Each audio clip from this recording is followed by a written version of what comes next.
അത്രയ്ക്ക് രാവിലത്തെ സെക്ഷൻ മനസ്സിലായി. അനുഗ്രഹമൊന്നുണ്ടോ നിങ്ങൾക്ക്? എവിടെ സത്യം വചനം അകത്തേക്ക് കയറിയാലോ വാതിൽച്ചമ്പിൽ ഒന്നിനും വിശ്വസിക്കാൻ കഴിയും. നമ്മളകത്തുള്ള എന്താണെങ്കിലും നമ്മുടെ അകത്ത് കിടക്കുന്ന ഏത് ഇനി സ്ട്രോങ് ഹോൾഡിൽ മറഞ്ഞ എവിടെയെങ്കിലും പിശാച് കിടന്നാൽ പോലും ഏതെങ്കിലും പാപത്തിന്റെ ദുരാത്മാക്കളാണെങ്കിൽ പോലും വചനത്തിന് മുമ്പിൽ എല്ലാം ചെറിയുള്ളൂ. അവിടെയുള്ള സമർപ്പണം നമ്മുടെ ആ വചനം കേൾക്കുമ്പോൾ ആമേൻ പറഞ്ഞാൽ മതി. ആ വചനം കേൾക്കുമ്പോൾ ആമേൻ പറഞ്ഞാൽ സ്വർഗം അത് എന്താ പറയുക അധികരിക്കുക, അത്രേ ഉള്ളൂ. അപ്പോൾ അതൊക്കെ നമ്മൾ കേൾക്കുമ്പോൾ തന്നെ നമുക്ക് സൗഖ്യമാകാൻ പറ്റും. ഒരു ആദിവാസി കൈവയ്ക്കുക ഒന്നും വേണ്ട. നമുക്ക് യഥാർത്ഥമായി അതിനേക്കാൾ ഏറ്റവും നല്ലത് കേൾക്കുമ്പോൾ തന്നെ നമ്മൾ ദൈവത്തോട് മനസ്സറിയപ്പെട്ട് നമ്മൾ ദൈവത്തോട് നിലവിളിക്കുമ്പോൾ നമ്മുടെ ദൈവം സൗഖ്യമുണ്ടല്ലോ, അത് ഏറ്റവും വലിയ സൗഖ്യമാണ്. ഒരുപക്ഷെ അഭിഷിക്തന്മാർ കൈവച്ചാൽ സൗഖ്യം പ്രാപിക്കും. പക്ഷേ നാളെ ഒരുപക്ഷെ ഒന്ന് പോയാൽ വീണ്ടും ഏഴും കൂടി വന്ന് കയറാൻ ഇടയുണ്ട്. മറ്റതല്ല, ഡയറക്റ്റ് ദൈവമായിട്ട് നിങ്ങൾ സംസാരിക്കുക, അത് നിങ്ങൾ ദൈവമായിട്ട് തീർക്കുകയാണ് പ്രശ്നങ്ങൾ. അപ്പം അതുകൊണ്ടാണ് ഞാൻ അങ്ങനെ ക്ലാസ് മുന്നോട്ട് പോകുന്നത്. നമുക്ക് ലാസ്റ്റ് നാളെ ഇതിൻ്റെ കഴിയുമ്പോൾ നമുക്ക് ലാസ്റ്റ് പ്രാർത്ഥിക്കാം. നമുക്ക് സെക്ഷൻ ഡെലിവറി സെക്ഷൻ തന്നെ വെക്കാം. അതിൻ്റെ ക്ലാസ് എന്ന് പറഞ്ഞ് അവസാനിപ്പിച്ചിട്ട് ഇന്നല്ല അടുത്ത ദിവസങ്ങളിൽ. ഓക്കെ, നമ്മൾ പഠിച്ചുകൊണ്ടിരിക്കുന്നത് കർത്തൃമേശയുടെ മുമ്പിൽ നിൽക്കുമ്പോൾ അനേകരും ബലഹീനന്മാരായിത്തീരുന്നു, രോഗികളായിത്തീരുന്നു, നിദ്ര കൊള്ളുന്നു. കാരണം അനേകരും പിശാചിനാൽ പിടിക്കപ്പെടുന്ന കൊണ്ട് എത്രയോ വിശ്വാസികൾ ആത്മീയഗോളത്തിൽ അവരുടെ ജീവിതം മുമ്പെയുള്ള മരണം കൊണ്ട് കടന്നു പോയിട്ടുണ്ടെന്നറിയാമോ? ഞാൻ വീണ്ടും പറയുന്നു, നമ്മുടെ ജോലി പൂർത്തിയാക്കിയ കർത്താവ് നമ്മെ കൊണ്ടുപോകും. ഞാൻ ഇല്ലെന്ന് ഞാൻ പറയത്തില്ല. നമ്മുടെ ജോലി പൂർത്തിയായാൽ ദൈവം നമ്മെ കൊണ്ടുപോകും. പക്ഷേ ചില സന്ദർഭങ്ങളിൽ നമ്മുടെ ജോലി പൂർത്തിയാക്കുന്നതിന് മുമ്പേ പോകുന്നതിന് അർത്ഥം നമുക്കറിയാൻ പറ്റും, നമ്മുടെ ജീവിതത്തിൽ ദൈവത്തെ പ്രസാദിപ്പിക്കാൻ കഴിയാതെ പലപ്പോഴും കൂട്ടായ്മയിൽ നിന്ന് മാറി നിൽക്കുന്നു, കർത്തൃമേശ എടുക്കാതെ മാറി നിൽക്കുന്നു എന്ന അനുഭവങ്ങൾ നമുക്കുണ്ടെങ്കിൽ തീർച്ചയായിട്ടും നമ്മൾ പോകുന്നത് ശുദ്ധീകരണം നടക്കാതെ പോകുന്ന അനുഭവങ്ങളാണ്. നിത്യത നഷ്ടമാകത്തില്ല. സ്വർഗത്തിൽ കാണും നമ്മൾ.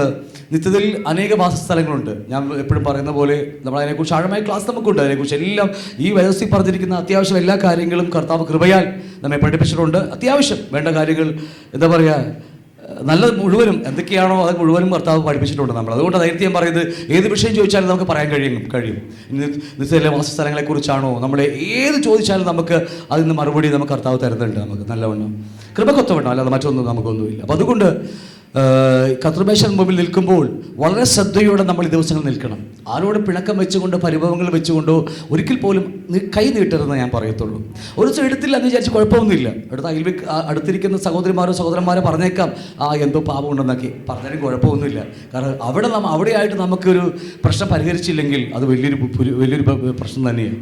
അതുകൊണ്ട് എപ്പോഴും പ്രശ്നം പരിഹരിച്ചിട്ടായിരിക്കണം കർത്തൃമേശ മുമ്പിൽ കരങ്ങൾ നീട്ടുവാൻ. കർത്തൃമേശയെക്കുറിച്ച് നമുക്ക് ആഴമായ ക്ലാസ് വരുന്നുണ്ട്. അത് എവിടെയെങ്കിലും ഞാൻ ക്ലാസ് എടുക്കുമ്പോൾ എവിടെയെങ്കിലും എനിക്ക് പറഞ്ഞ് മനസ്സിലായി ഞാൻ വിചാരിക്കുന്നു. കാരണം മറ്റൊന്നുമല്ല, ദൈവത്തിൻ്റെ സഭയെ നശിപ്പിക്കുന്നവനെ ദൈവം നശിപ്പിച്ചിരിക്കും. കാരണം വേറെ ഒന്നും കൊണ്ടില്ല. ദൈവത്തിന് ഭൂമിയിൽ ഇറങ്ങി വരുവാൻ ഏക സ്ഥലം ഇത് മാത്രമാണ്. വേറെ വഴിയില്ല ദൈവത്തിന്. കാരണം അതുകൊണ്ടാണ് ദൈവം പണ്ട് 2000 വർഷങ്ങൾക്ക് മുമ്പ് പുത്രനായി അവൻ്റെ ശരീരത്തിൽ ഭൂമിയിൽ ജീവിച്ചു.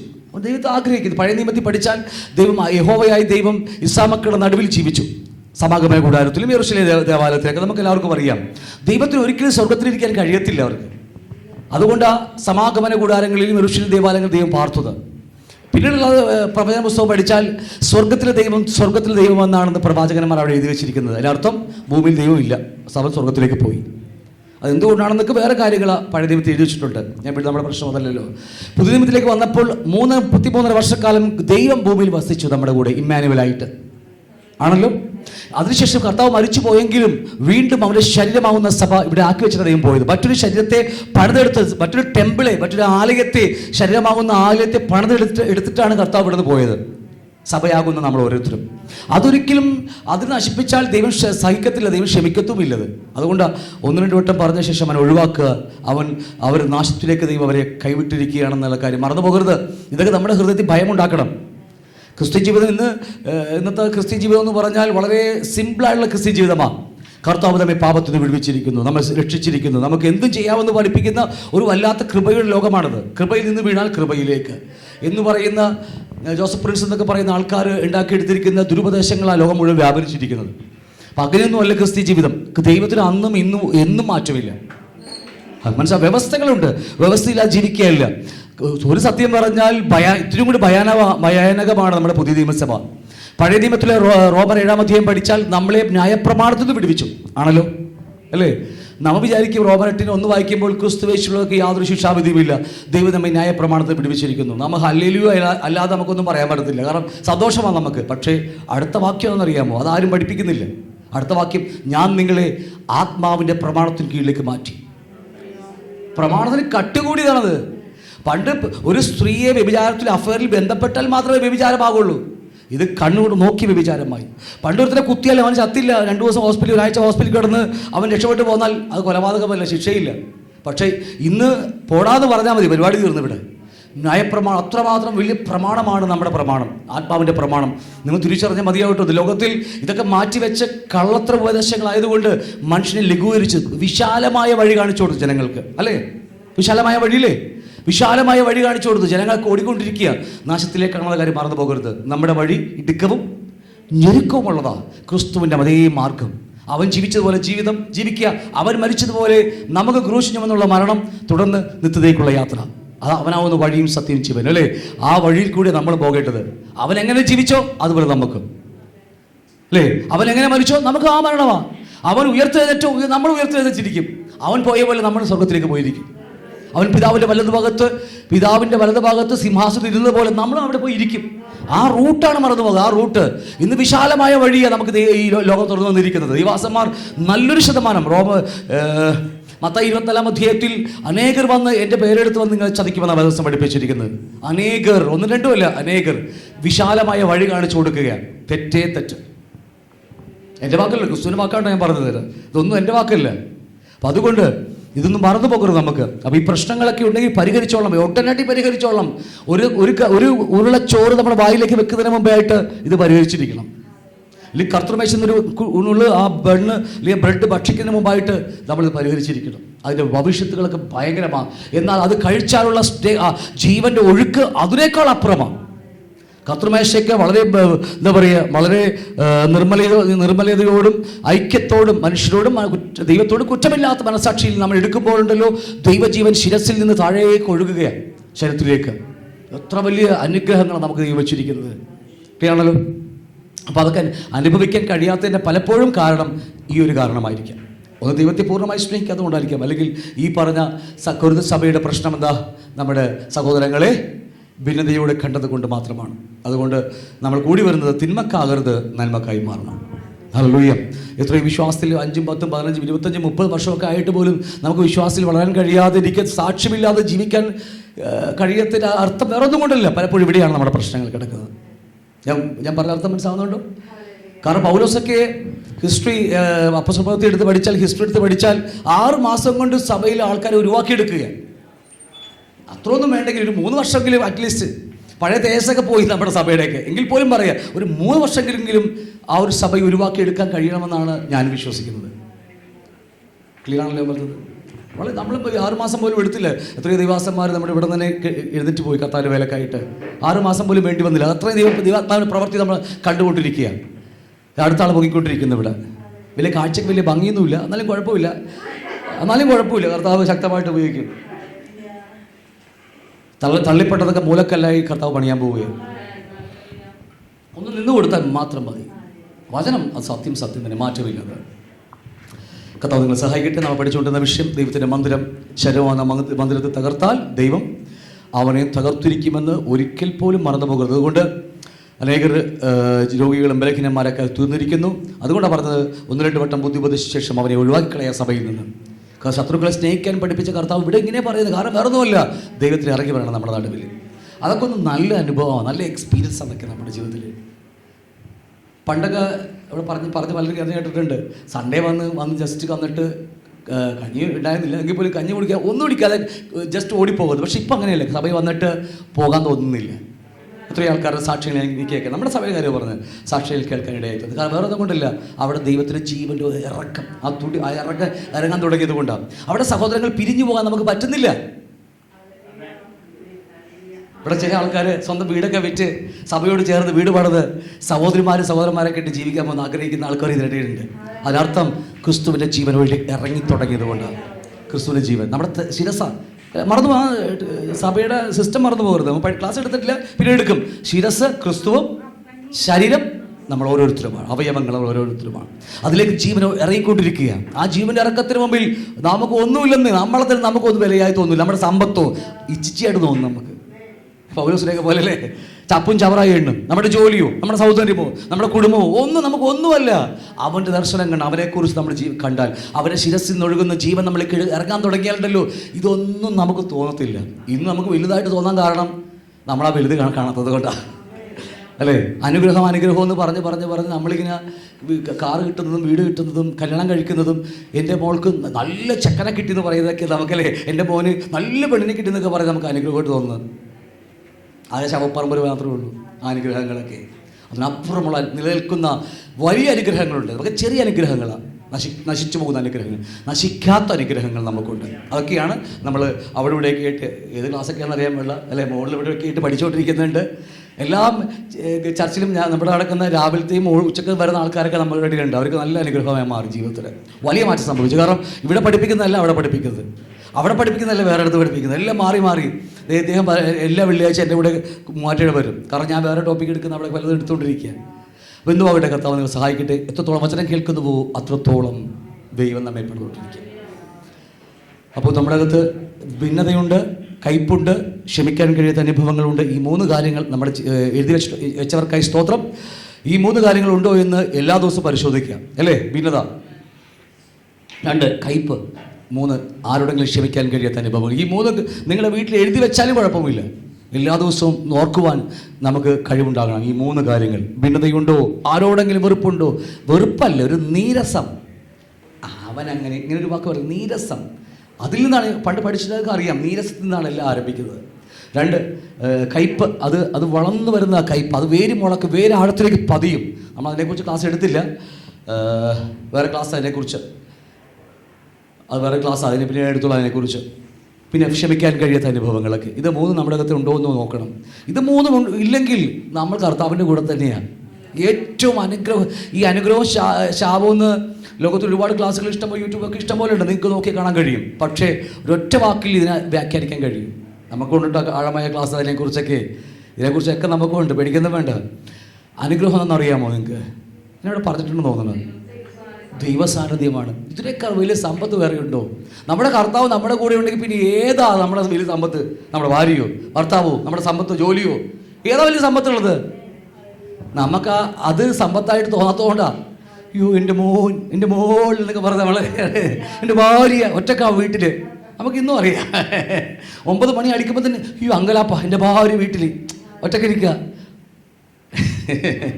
അപ്പോൾ അനുഗ്രഹം എന്ന് പറയുന്നത് കർത്താവ് നമ്മുടെ കൂടെ ജീവിക്കുന്ന, അല്ലെങ്കിൽ നമ്മുടെ ഒക്കത്ത് നമുക്ക് കേൾക്കാൻ കഴിയും, അനുഭവിക്കാൻ കഴിയും ആത്മാവിൻ്റെ സ്വരങ്ങളൊക്കെ. 2, ദൈവാത്മാവ് നമ്മുടെ കൂടെ ഇല്ലെങ്കിൽ, കർത്താവ് നമ്മുടെ കൂടെ ഇല്ലെങ്കിൽ മറ്റൊരുത്ത് നമ്മുടെ കൂടെ ഉണ്ടാകും. അതിൻ്റെ വരെ ശാപം. സിമ്പിൾ കാര്യമുള്ളൂ. ഇത് പഠിക്കുമ്പോൾ വലിയതായിട്ട് പഠിക്കും നമ്മൾ വേറെ കാര്യം, പക്ഷെ സിമ്പിൾ ഒറ്റ കാര്യമുള്ളത്. അനുഗ്രഹം എന്ന് പറഞ്ഞാൽ അവൻ നമ്മുടെ ഹൃദയത്തിൽ, ആത്മാവിലല്ല ഹൃദയത്തിൽ വന്ന്, ആ ക്ലാസ് കേട്ടവർക്കായി ഭയങ്കര മാറ്റം ഉണ്ടാവും. അവർക്ക് ഹൃദയത്തിൽ വന്ന് വാസം ചെയ്യുന്നതാണ് യഥാർത്ഥമായ അനുഗ്രഹം. ഒറ്റവാക്യത്തിൽ പറഞ്ഞാൽ വരുന്ന നാളുകളിൽ വലിയൊരു ക്ലാസ് ഉണ്ട്, 200 മണിക്കൂറോളം വരുന്ന ക്ലാസ് നമ്മുടേത്. ദൈവരാജ്യം, ക്രിസ്തുവിൻ്റെ പ്രസംഗം, ദൈവരാജ്യം. ലോകത്തിൽ കേൾക്കാൻ കഴിയാത്ത വയലൊളിപ്പിച്ച് വെച്ച നിധി അല്ലേ. ഈ ലോകത്തിൽ ദൈവം അവിശ്വാസികളുടെ മനസ്സ് കേൾക്കാൻ കഴിയാതെ വേണം കുറുത സഭക്കാരുടെ ഹൃദയം കുരുടാക്കി വെച്ച ആ സത്യം, ദൈവരാജ്യം. അത് യഥാർത്ഥമായി അത് സ്ഥാപിക്കുന്ന ദൈവമാണ് ഇതിനകത്ത്. ദൈവം നമ്മുടെ അകത്ത് രാജാവായി വാഴുവാൻ വേണ്ടി. അതാണ് വലിയ സമ്പത്ത്. ഓക്കെ, വിടുക. അതുകൊണ്ട് ഞാനിത് ക്ലാസ് എല്ലാം കൂടി ചേർത്ത് വെച്ച് പറയുന്നത്, നാളേക്ക് നമുക്ക് പഠിക്കാൻ അവസരം ഉണ്ടാകുമെന്ന് നമുക്കൊന്നും പറയാൻ പറ്റത്തില്ല. ഞാൻ പോലും ഉണ്ടെന്ന് പറയാൻ പറ്റത്തില്ല. എപ്പോഴാണ് വിളി വരുന്നത് അറിയാൻ പറ്റില്ല നമുക്കല്ലേ. കർത്താവ് നിങ്ങളെ സഹായിക്കട്ടെ. അതുകൊണ്ട് ഈ കാര്യങ്ങളൊക്കെ വളരെ ശ്രദ്ധയോടെ നിങ്ങളുടെ ജീവിതത്തിൽ മാറ്റം ഞാൻ ഉറപ്പ് പറയാം. 2024 നിങ്ങൾക്ക് അനേകർക്ക് ഫലം കൊടുക്കാൻ കഴിയും. ഈ ചെറിയ സത്യങ്ങളാണ്, വലിയ സത്യങ്ങളൊന്നുമല്ല ഇതൊക്കെ അല്ലേ, വളരെ ചെറിയ കാര്യങ്ങളാണ്. പക്ഷേ ഇതൊന്ന് പരിഹരിച്ചാൽ മാത്രം മതി. ഡെലിവറൻസ് എന്ന് പറഞ്ഞാൽ, വിടുതൽ എന്ന് പറഞ്ഞാൽ നമുക്ക് അനുഭവിച്ചറിയാൻ കഴിയും. നമുക്ക് മറന്നു പോകണ്ട. അപ്പോൾ അതുകൊണ്ട് കുറുത സഭയോട് കർത്തൃമേശയെക്കുറിച്ച് പഠിക്കുമ്പോൾ അതിന് 32-ാം വാക്യം പറയുന്നു, വിധിക്കപ്പെടുന്നുവെങ്കിലോ നാം ലോകത്തോടു കൂടി ശിക്ഷാവിധിയിൽ അകപ്പെടാതിരിക്കേണ്ടതിന് കർത്താവ് നമ്മെ ബാലശിക്ഷ കഴിക്കുകയാകുന്നു. കർത്താവ് നമ്മെ ബാലശിക്ഷ അപ്പോൾ 32-ാം വാക്യം കർത്തൃമേശയെക്കുറിച്ച് പറഞ്ഞു വരുന്നത് അറിയാലോ നിൽക്കല്ലേ. 22-ാം വാക്യം മുതൽ 17-ാം വാക്യം മുതലുണ്ട്. വാക്യം മുതൽ പറഞ്ഞു കൊടുക്കുകയാണ് കർത്തൃമേശയെക്കുറിച്ച്. ഞാൻ ദൈവദാസന്മാരോടൊക്കെ പറഞ്ഞു കാണാപ്പാടം മുഴുവനും പഠിക്കുക. കർത്തൃമേശയുടെ വചനം കാണാപ്പാടം പഠിക്കുക എല്ലാവരും പറഞ്ഞിരിക്കുക. കാരണം അത് മുഴുവനും കാണാതെ പറഞ്ഞ് പഠിക്കുക. നമുക്ക് കാണാതെ പറയുമ്പോൾ ശക്തി കൂടും നമുക്കത്. ഇന്നിങ്ങനെ നോക്കിയിട്ട് ആൾക്കാരെ നോക്കിയിട്ട് ഇങ്ങനെ വെള്ളമൊക്കെ പോലിക്കുന്ന ആൾക്കാരൊക്കെ ഉണ്ട്. അതല്ല, കാണാതെ പറയുമ്പോൾ അധികാരത്തോട് പറയുമ്പോൾ അതിൻ്റെ മാറ്റം ജനങ്ങൾക്ക് മാറ്റം വരും. അതുകൊണ്ട് ബാക്കി അതെല്ലാം പറഞ്ഞു വന്നിട്ട് പറയുന്നത് വിധിക്കപ്പെടുന്നുവെങ്കിലോ നാം ലോകത്തോടുകൂടി ശിക്ഷാവിധിയിൽ അകപ്പെടാതിരിക്കുവാൻ. ജഡ്ജ്മെന്റിനെ കുറിച്ച് നമുക്കൊരു ആഴമായ ക്ലാസ് ഉണ്ട്. നമ്മളിപ്പോൾ വിധിക്കുന്ന ആൾക്കാർ, നമ്മൾ ന്യായാധിപൻ്റെ സീറ്റിൽ നമ്മളിപ്പോൾ ഇരിക്കുകയാണ്. ഇപ്പോഴും നമ്മൾ ന്യായാധിപൻ്റെ സീറ്റിൽ ഇരിക്കുക, നാം നമ്മെ തന്നെ വിധിക്കുവാൻ. ഇപ്പോൾ ഇരുന്നാൽ കുഴപ്പമില്ല. അന്ന് കർത്താവ് കയറിയിരിക്കുമ്പോണ്ടല്ലോ, അന്ന് ഒരുപക്ഷെ നമ്മൾ നരകത്തിലേക്ക് കൊണ്ടുപോകും. ഇന്ന് ന്യായാധിപനായി എന്നെ തന്നെ വിധിക്കുവാൻ നാം തുടങ്ങണം. ഞാൻ പറഞ്ഞിടത്ത് മനസ്സിലാവുന്നുണ്ടോ? നമ്മൾ മറ്റുള്ളവരെ മനോഹരമായി വിധിക്കുന്നുണ്ട്, നമുക്ക് നല്ലോണം അറിയാം. ദിവസം നമ്മൾ ചെയ്തുകൊണ്ടിരിക്കുകയല്ലേ, അവൻ ശരിയല്ല, അല്ല അവൾ ശരിയല്ല, അത് നമ്മൾ നല്ലോണം വിധിക്കുന്നുണ്ട്. പക്ഷെ അതല്ല ഞാൻ പറഞ്ഞത്. ആദ്യം നാം നമ്മെ തന്നെ വിധിക്കണം. ക്രിസ്ത്യ ജീവിതത്തിലെ ഏറ്റവും മനോഹരമായ കാര്യം, ആ വചനം കേൾക്കുമ്പോൾ അവനുള്ളതല്ല ഇവനുള്ളതല്ല, ആ വചനം എനിക്കുള്ളതാണ്. ആദ്യം എന്നെയാണ് വിധിക്കേണ്ടത്. അതൊക്കെ പറഞ്ഞ മനസ്സിലായ നമ്മുടെ വിഷയം അതല്ലാത്തതുകൊണ്ട് വിട്ടുപോകാണ്ട്, അത് നമ്മളതല്ല, അത് ആഴമായി വേറൊരു ക്ലാസ്സാണ്. ആദ്യം എന്നെ വിധിക്കുവാൻ പഠിക്കണം. നാം എന്നെ തന്നെ വിധിക്കുമ്പോൾ വചനം കേൾക്കുമ്പോൾ എന്താണെങ്കിലും അങ്ങോട്ടും ഇങ്ങോട്ടും നോക്കാതെ അതെന്നിലുണ്ടോ. ഓക്കെ, അപ്പോൾ അതുകൊണ്ട് വിധിക്കപ്പെടുന്നുവെങ്കിലോ നാം ലോകത്തോടു കൂടെ ശിക്ഷാവിധി അകപ്പെടാതിരിക്കേണ്ടത്. അപ്പോൾ അങ്ങനെയെങ്കിൽ ഇന്ന് നമുക്ക് ശിക്ഷാവിധി ഇല്ല. ഇന്ന് നമുക്ക് ശിക്ഷാവിധി ഉണ്ടോ? ഇല്ല. നമുക്ക് ശിക്ഷാവിധി, നമ്മുടെ ശിക്ഷാവിധി കർത്താവ് നമുക്ക് വേണ്ടി അനുഭവിച്ചതാണ്. അത് സത്യമാണ് കേട്ടോ. ഞാനത് ഒറ്റവാക്കി പറഞ്ഞു പോകുന്നതേ ഉള്ളൂ. കാരണം നമുക്ക് ശിക്ഷാവിധി ഉണ്ടായിരുന്നു. ഈ 33.5 വയസ്സ് വരെ എനിക്ക് ശിക്ഷാവിധിയുള്ള ആളായിരുന്നു. ഓക്കെ, 20 വർഷങ്ങൾക്ക് മുമ്പ് അല്ലെങ്കിൽ 10-18 വർഷം മുമ്പ് ഞാൻ ശിക്ഷാവിധിക്ക് അകപ്പെട്ട ആളാണ് ഞാൻ. പക്ഷേ എൻ്റെ ശിക്ഷാവിധി എനിക്ക് പകരക്കാരായി കർത്താവ് അനുഭവിച്ചു. എന്നെ ശിക്ഷാവിധിയിൽ നിന്ന് വേർതിരിച്ച് മാറ്റി. ഇപ്പോൾ നമുക്ക് ശിക്ഷാവിധിയില്ല. മനസ്സിലാവുന്നുണ്ടോ? ശിക്ഷണമുണ്ട്. അതിനെക്കുറിച്ച് അല്പം ചിന്തിക്കാൻ പോകുക നമുക്ക് കേട്ടോ. ശിക്ഷാവിധിയില്ല, ശിക്ഷണമുണ്ട്. നാം നമ്മെ തന്നെ വിധിക്കണം നമ്മൾക്ക്. ഹല്ലേലൂയ. പക്ഷേ ദൈവം നമ്മെ ഇന്ന് ശിക്ഷിക്കുന്നില്ലെങ്കിൽ നാളെ ദൈവം നമ്മെ ശിക്ഷിക്കും. ആരുടെ കൂടിയാ? ലോകക്കാരോട് ശിക്ഷിച്ച് ലോകക്കാർ പോകുന്ന സ്ഥലത്തേക്ക് എന്നെയും വിടാനിടയുണ്ട്. അതുകൊണ്ടാണ് നമ്മൾ വിധിക്കുന്നു എങ്കിലോ നാം നമ്മെ തന്നെ വിധിക്കുക. നാം നമ്മെ തന്നെ വിധിക്കുക. എന്തിനു വേണ്ടിയാണ് നാം നമ്മെ വിധിക്കുന്നത്? നാം നമ്മെ ഇന്ന് വിധിക്കുന്നത് എന്തിനു വേണ്ടിയാ? ലോകക്കാരോട് കൂടെ നാളെ നരകത്തിലേക്ക് വിധിക്കാതിരിക്കാൻ വേണ്ടിയാ. എൻ്റെ വാക്ക് ക്ലിയർ അല്ലേ? ഓക്കെ, അതുകൊണ്ട് നമ്മളിത് വിധിക്കുകയാണ്. വിധിക്കപ്പെടുന്നുവെങ്കിൽ ലോകത്തോടു കൂടി ശിക്ഷാവിധി അകപ്പെടാതിരിക്കേണ്ടത് കർത്താവ് നമ്മെ ബാലശിക്ഷ, ഇന്ന് ദൈവം നമ്മെ ശിക്ഷിക്കുകയാണ്. ഇന്ന് ആരോ ഇവിടെ പറഞ്ഞു ഇന്ന് കുറച്ച് മുമ്പ്, ദൈവകുഞ്ഞുങ്ങൾക്ക് എപ്പോൾ നോക്കിയാലും പ്രശ്നമെന്ന് ആൻ്റെ പറഞ്ഞു അല്ലേ? ദൈവകുഞ്ഞുങ്ങൾക്ക് എപ്പോൾ നോക്കിയാലും പ്രശ്നം. സത്യമാണ്. അടിവരായിട്ട് ഞാൻ വേണമെങ്കിൽ ചോപ്പോഷി കൊണ്ട് വീണ്ടും എഴുതും. ഞാൻ വേണമെങ്കിൽ ദൈവകുഞ്ഞുങ്ങൾക്കാണ് ഇന്ന് പ്രശ്നമെന്ന് പറഞ്ഞാൽ അത് നമ്മൾ ദൈവത്തിൻ്റെ കീഴിലായതുകൊണ്ടാണ്. ജാതികൾക്ക് പ്രശ്നമില്ല. ഈ ചോദ്യം സങ്കീർത്തനക്കാരൻ ആസാഫ് ഒരുപാട് പ്രാവശ്യം ചോദിക്കുന്നുണ്ട്. ആസാഫ് പലവട്ടം ചോദിക്കുന്നുണ്ട്. അയ്യോ, അവരൊക്കെ അടിപൊളിയായിട്ട് ജീവിക്കുന്നു അല്ലേ, ഞങ്ങൾക്ക് മാത്രം ഈ ഗതികേട്. ഒന്നുമില്ല, അവരെ വഴുവഴുപ്പ് നിർത്തിയിരിക്കുക. ഏത് നിമിഷം തെന്നി വീണ് വഴുവഴുപ്പ് നിർത്താന്ന് പറഞ്ഞാൽ പട്ടേന്ന് വീണു പോവും. നമ്മളിന്ന് ഇതുപോലെ കഷ്ടത്തിലൂടെ കടത്തിവിടുന്ന അർത്ഥം ദൈവം നമ്മെ സ്നേഹിക്കുന്നത് കൊണ്ടാണ്. നമ്മൾ കൗളിടയന്മാരല്ല, ജാരസന്തതികളില്ല, വേശ്യ മക്കളല്ലെന്ന തമിഴിൽ പറഞ്ഞിരിക്കുന്നത്. മനസ്സിലാവുന്നുണ്ടോ? അതുകൊണ്ട് നമുക്കിന്ന് കഷ്ടം നമുക്ക് വരുന്നത്. ഇന്ന് കഷ്ടം എന്ന് പറയുമ്പോൾ ആൾക്കാർക്ക് പേടിയാ. ഇത് ഞാൻ കഷ്ടത്തിനാളൊന്നും അല്ല, ഞാൻ സമൃദ്ധിയിലാളല്ല. പക്ഷെ എല്ലാം ഞാൻ പറയും. നമുക്കിന്ന് അത് അനുഭവിക്കുന്നത് കൊണ്ടാണ്, ഞാനും കഷ്ടത്തിൽ തീച്ചുള്ളി പോകുന്നത് കൊണ്ടാണ് ഞാൻ എൻ്റെ കർത്താവിനെ സേവിക്കുന്നത്. കാരണം ദൈവം എന്നെ സ്നേഹിക്കുന്നത് കൊണ്ടാണ് തല്ലുന്നത്. ഇല്ലെങ്കിൽ ഞാൻ കൗളിടയാ, ജാരസന്തതിയാ. എനിക്ക് സമൃദ്ധമായ കുടുംബജീവിതം, സമൃദ്ധമായ ബിസിനസ്, സമൃദ്ധമായ എല്ലാം സമൃദ്ധമാണ്. ടൂറിസ്റ്റ് വിശ്വാസിയെ പോലെ ഞാൻ ചർച്ചിൽ വന്നിട്ട് സൺഡേ പോകുന്നു. ഒരു ഗുണവുമില്ല. കാരണം ഞാൻ ദൈവത്തിൻ്റെ മകനായിട്ടില്ല. കാരണം ഒരു മനുഷ്യൻ പാപത്തിനുരുവായവനാ, അവന് പാപമേ ഉള്ളൂ. നിങ്ങൾ ഒന്നാമത് തിരിച്ചറിയണം.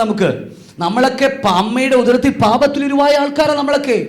ഒരു സുപ്രഭാതി കർത്താവ് ഞാൻ രക്ഷിക്കപ്പെട്ടിരിക്കുന്നു പറഞ്ഞിട്ട് കാര്യമൊന്നുമില്ല. ആത്മാവ് മാത്രമേ രക്ഷിക്കപ്പെട്ടിട്ടുള്ളൂ. പഴയ സോള്, ദേഹി, ഹൃദയം, മനസ്സ് അതുപോലെ തന്നെ ഇരിക്കുകയാണ്. അതിനെക്കുറിച്ച് രക്ഷയെക്കുറിച്ച് പറയുമ്പോൾ പിന്നീട് പഠിച്ചോളാം നമുക്ക്. 3 രക്ഷയാണ്: ആത്മാവിൻ്റെ രക്ഷ, നീതീകരണം, ദേഹിയുടെ രക്ഷ, വിശുദ്ധീകരണം, ശരീരത്തിൻ്റെ രക്ഷ, തേജസ്കരണം. ഇത് 3-ൽ കൂടി കർത്താവ് കടത്തി വിടുകയാണ്. എനിക്ക് പറഞ്ഞ അർത്ഥം മനസ്സിലാവുന്നുണ്ടോ? അപ്പോൾ കുറവുകളുണ്ടെന്ന് നമ്മൾ അറിയുന്നില്ലെങ്കിൽ, ഞാൻ പാപം ചെയ്തിട്ടില്ല എന്ന് പറയുന്നവൻ അല്ലേ ഡാഷ് ആവുന്നു. ഇനി അങ്ങനെ പറഞ്ഞ കളന്ന് വിളിച്ചെന്ന് പറയും അല്ലേ, എണ്ണ നോക്കി കളന്ന് വിളിച്ചു പറയും. അതല്ല, നമ്മുടെ അകത്ത് കുറവുകളേ ഉള്ളൂ. അതുകൊണ്ടാണ് നമ്മൾ നമ്മെ തന്നെ വിധിക്കുവാൻ ഇവിടെ പൗലോസ് എഴുതി വെച്ചിരിക്കുന്നത്. വേണ്ടേ സഹോദരങ്ങളെ? അത്ര വലിയ പുണ്യാളന്മാരുണ്ടോ? ഉണ്ടെങ്കിൽ ഞാൻ ന്യൂ ലൈഫിനെ വേണ്ടി കുറേ ചില്ലുകൂട് പണിയാൻ പോവുകയാണ്. കുറേ ചില്ലുകൂട് പണി ഞാൻ വിശുദ്ധ, ഇവിടെ ഇല്ലാത്ത പേര് പറ, ഏതെങ്കിലും ഒരു പേര്. വിശുദ്ധ രാജീവ്, അത് കുഴപ്പമില്ല, പിന്നെ എന്ത് പറഞ്ഞാലും കുഴപ്പമില്ല. വിശുദ്ധ രാജീവ് പുണ്യാളെന്നൊക്കെ കിട്ടും, ഞാൻ കുഴപ്പമില്ല അല്ലേ. പക്ഷെ കയ്യിരിപ്പ് എനിക്ക് മാത്രമേ അറിയത്തുള്ളൂ, കൂടെ നടക്കുന്ന ഞാനാണല്ലോ. അപ്പോൾ എന്ത് വാങ്ങട്ടെ? ഞാൻ പറഞ്ഞ അർത്ഥം മനസ്സിലാവുന്നുണ്ടോ?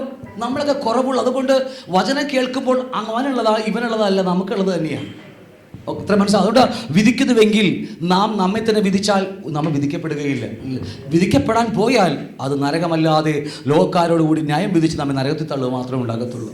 മറന്നു പോകരുത് കേട്ടോ. അതുകൊണ്ട് ഈ ക്ലാസ് വളരെ ശ്രദ്ധയോടെ രാവിലെ മുതൽ നമ്മൾ പഠിച്ചുകൊണ്ടിരിക്കുക. കർത്തൃമേശയുടെ മുമ്പിൽ വളരെ ശ്രദ്ധിച്ച്, അതുപോലെ കർത്തൃമേശ വളരെ അലക്ഷ്യമായി എടുക്കാനും പാടില്ല. കർത്തൃമേശ വളരെ ശ്രദ്ധയോടെ എടുക്കേണ്ട കാര്യമാണ്. എൻ്റെ നിത്യജീവൻ പോലും നഷ്ടമാകുന്ന എന്തൊക്കെയാ? ബലഹീനാകുന്നു, ആത്മീയ ബലഹീനായിത്തീരുന്നു. രോഗിക്ക് മുമ്പൊരു കാര്യമുണ്ട്. എന്താണ്? രോഗത്തിൻ്റെ ആത്മാവിനാൽ ബന്ധിക്കപ്പെടും, ബന്ധനങ്ങളിൽ അകപ്പെടും, പൈശാചികന്റെ ശക്തിയിൽ അവൻ്റെ സ്ട്രോങ് ഹോളിൽ നമ്മൾ പെട്ടിരിക്കും. എന്നിട്ടാണ് രോഗിയായിത്തീരുന്നത്. അതിനുശേഷമാണ് പ്രിമച്വർ ഡെത്ത്, മുമ്പെയുള്ള മരണം സംഭവിക്കുന്നത്. ഇതൊക്കെ എന്താ കാരണം? കർത്തൃമേശ അലക്ഷ്യമായി എടുക്കുന്നത് കൊണ്ടാണ്. ഇന്ന് കർത്തൃമേശയെക്കുറിച്ച് വളരെ തെറ്റായ ധാരണയാണ്. ഞാൻ പറഞ്ഞത് മനസ്സിലാവുന്നുണ്ടോ? കാരണം സ്നേഹസദ്യ, ഡിന്നർ, അത്താഴം എന്നൊക്കെ പറയുമ്പോൾ നമുക്ക് ഓർക്കുന്നുണ്ട് കുറേ ചോറും കുറേ കറികളും അല്ലേ. അതാ ഞാൻ രാവിലെ പറഞ്ഞത്. എൻ്റെ മുമ്പിൽ ഉച്ചയ്ക്ക് ചോറും കറിയും ചേച്ചി കിട്ടി വന്നപ്പോൾ ഞാൻ പിന്നെ കർത്താവ് എനിക്ക് വേണ്ടി മരിച്ച കാര്യത്തിൽ ഞാൻ ഓർത്തില്ല. ഉള്ള കാര്യം പറയല്ല, വിശപ്പിൻ്റെ വിളി വന്നപ്പോൾ ഒന്നും ഓർത്തില്ല. എങ്ങനെയെങ്കിലും അകത്തേക്ക് കുറേ വിടണമെന്ന് മാത്രം നമുക്കുള്ളു. നിങ്ങൾക്കും അങ്ങനെ തന്നെ ആയിരിക്കും ഞാൻ വിചാരിക്കുന്നത്. അത്ര വലിയ പുണ്യാളന്മാരൊന്നും ന്യൂ ലൈഫിലില്ല. നമ്മളകത്ത് വിശപ്പിൻ്റെ വിളി വന്നാൽ നിങ്ങൾ കർത്താവിനെ കുറിച്ച് ഓർക്കൂ? ഇല്ല. സത്യമാണ് ഞാൻ പറയുന്നത്. അപ്പം അതുകൊണ്ട് സ്നേഹസദ്യ, അത്താഴമൊക്കെ അത് സത്യം തന്നെയാണ്. പക്ഷെ അതിനു മുമ്പ് വേറൊരു സാധനമുണ്ട്, ഒരപ്പത്തിൻ്റെ അംശമായി തീരുന്ന കാര്യം. അതിനോട് ചേർന്ന് ഇതൊക്കെ വരുന്നുണ്ട്. അതാണ് വളരെ ഇമ്പോർട്ടൻറ്റ്. ഹല്ലേലൂയ. കാരണം എന്തുകൊണ്ടാ? ദൈവത്തിന് ഭൂമിയിൽ ഇറങ്ങി വരുവാൻ ഏക സ്ഥലം ഇതാണ്. ഈ കെട്ടിടമല്ല. നമ്മൾ കൂടി വരുമ്പോൾ, ഐക്യതയില്ലാതെ കൂടി വരുമ്പോൾ അതിന് നടുവിൽ ദൈവത്തിന് വസിക്കാൻ ആഗ്രഹിക്കുന്നു. അതുകൊണ്ട് ഐക്യതയില്ലാതെ നമ്മൾ വന്നാൽ ദൈവം ഇറങ്ങി വരത്തില്ല. ആ ദൈവത്തിൻ്റെ ആലയത്തെ നമ്മൾ തകർക്കുമ്പോൾ ദൈവം നമ്മെ ശിക്ഷിച്ച് നമ്മൾ നശിപ്പിച്ച് കളയുമെന്നാണ് കഴിഞ്ഞ രാവിലത്തെ സെക്ഷൻ നമ്മൾ പഠിച്ചതല്ലേ? ക്ലിയർ അല്ലേ? അതുകൊണ്ട് കർത്തൃമേശ മുമ്പിൽ വളരെ ഭയത്തോടെ നാളെ കർത്തൃമേശ എടുക്കുമ്പോൾ വളരെ ശ്രദ്ധയോടുകൂടി എൻ്റെ സഹോദരനുമായിട്ട് എന്തെങ്കിലും പിണക്കമുണ്ടോ? ഉണ്ടെങ്കിൽ, കൂടെ ഇല്ലെങ്കിൽ ഹൃദയത്തിൽ ദൈവത്തോടും അല്ലേ ഏറ്റുപറഞ്ഞ് നിരപ്പ് പ്രാപിച്ച് നമുക്ക് കർത്തൃമേശ എടുക്കാം. പക്ഷേ അവനെ കാണുമ്പോൾ കാണാൻ പോയിട്ട് കണ്ട് നിരപ്പ് പ്രാപിച്ചേ മതിയാകത്തുള്ളൂ. കാരണം എന്നറിയാമോ? ദൈവത്തിന് ഈ ഭൂമിയിൽ ഇറങ്ങി വരുവാൻ ആകെയുള്ള സ്ഥലം നമ്മൾ കൂടി വരുമ്പോഴാണ്. അതുകൊണ്ട് ദൈവത്തിൻ്റെ ആലയത്തെ മന്ദിരത്തെ തകർക്കുന്നവനെ ദൈവം നശിപ്പിക്കുവാൻ, നാശം നരകത്തിൻ്റെ വാക്ക്, നശിപ്പിക്കുമെന്ന് പറയാൻ കാരണം ദൈവത്തിന് ഇറങ്ങി വരാൻ നിൽക്കുന്ന സഭയിലിടയിൽ ഭിന്നത വെച്ചോണ്ടിരുന്നാൽ ദൈവത്തിന് ഇറങ്ങി വരാൻ കഴിയത്തില്ല. നാം ദൈവത്തിൻ്റെ മന്ദിരത്തെ ബോംബ് വെച്ച് പൊട്ടിക്കുന്നത് പോലെയാണ് ദൈവം നമ്മയും തകർത്ത് കളയും. അതുകൊണ്ട് എത്രയോ വിശ്വാസികളെന്നറിയുമ്പോൾ വെറും ദൈവത്തിൻ്റെ ആ ശിക്ഷാവിധി, അത് ശിക്ഷണമല്ല, ശിക്ഷയേറ്റ് പോയേക്കില്ല എത്രയോ ആൾക്കാർ എനിക്കറിയാമെന്നറിയാമോ. അതുകൊണ്ട് വളരെ ശ്രദ്ധയോടെ കർത്തൃമേശ മുമ്പിൽ നിങ്ങളായിരിക്കണം. കർത്തൃമേശയെക്കുറിച്ച് വരുന്ന ആഴമായി ക്ലാസ് പിന്നീട് വരും. നാം നമ്മെ തന്നെ വിധിച്ചാൽ വിധിക്കപ്പെടുകയില്ല. ഹല്ലേലൂയ. ഇപ്പം വിധിക്കപ്പെടുന്നുവെങ്കിൽ ദൈവം നമ്മെ ബാലശിക്ഷയിൽ കഴിക്കുകയാണ്. ശിക്ഷണമാണ്, ശിക്ഷയല്ല. നമ്മൾ ഇതിന് പഠിക്കാം. എബ്രായ 12:10 ഒന്ന് വായിച്ചേ. എബ്രായ 12:10.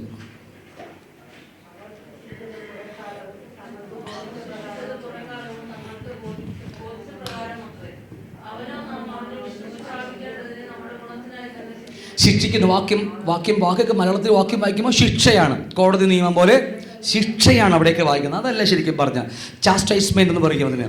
ശിക്ഷണം, അതാണ് വാക്കിനർത്ഥം മൂലഭാഷയിൽ.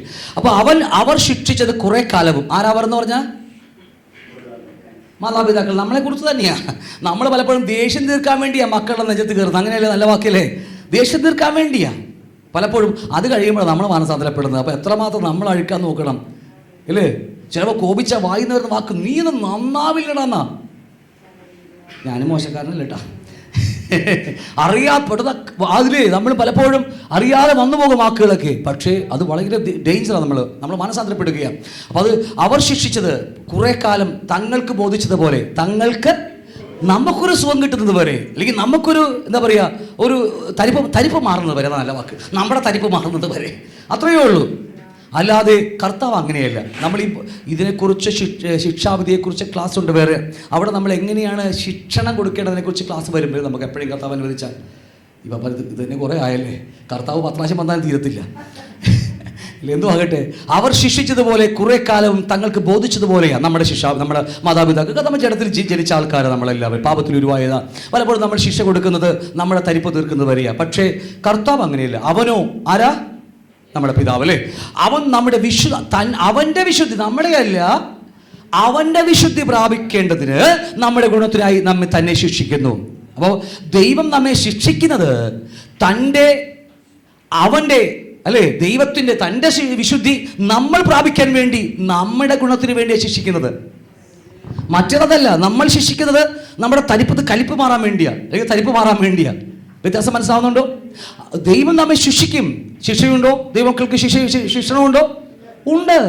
ഇല്ലെങ്കിൽ ജാരസന്തതികളായി എന്ന മറ്റേ എബ്രായനെ അവിടെ പഠിപ്പിക്കുന്നത് അല്ലേ? കൗളിടയന്മാരെന്നൊരു ട്രാൻസ്ലേഷൻ ഉണ്ട്. തമിഴില് വേശ്യാപുത്രന്മാർ എന്ന മക്കൾ തമിഴിൽ കിടക്കുന്നത്. പല വ്യത്യസ്തമായ നല്ല ട്രാൻസ്ലേഷനാണ്.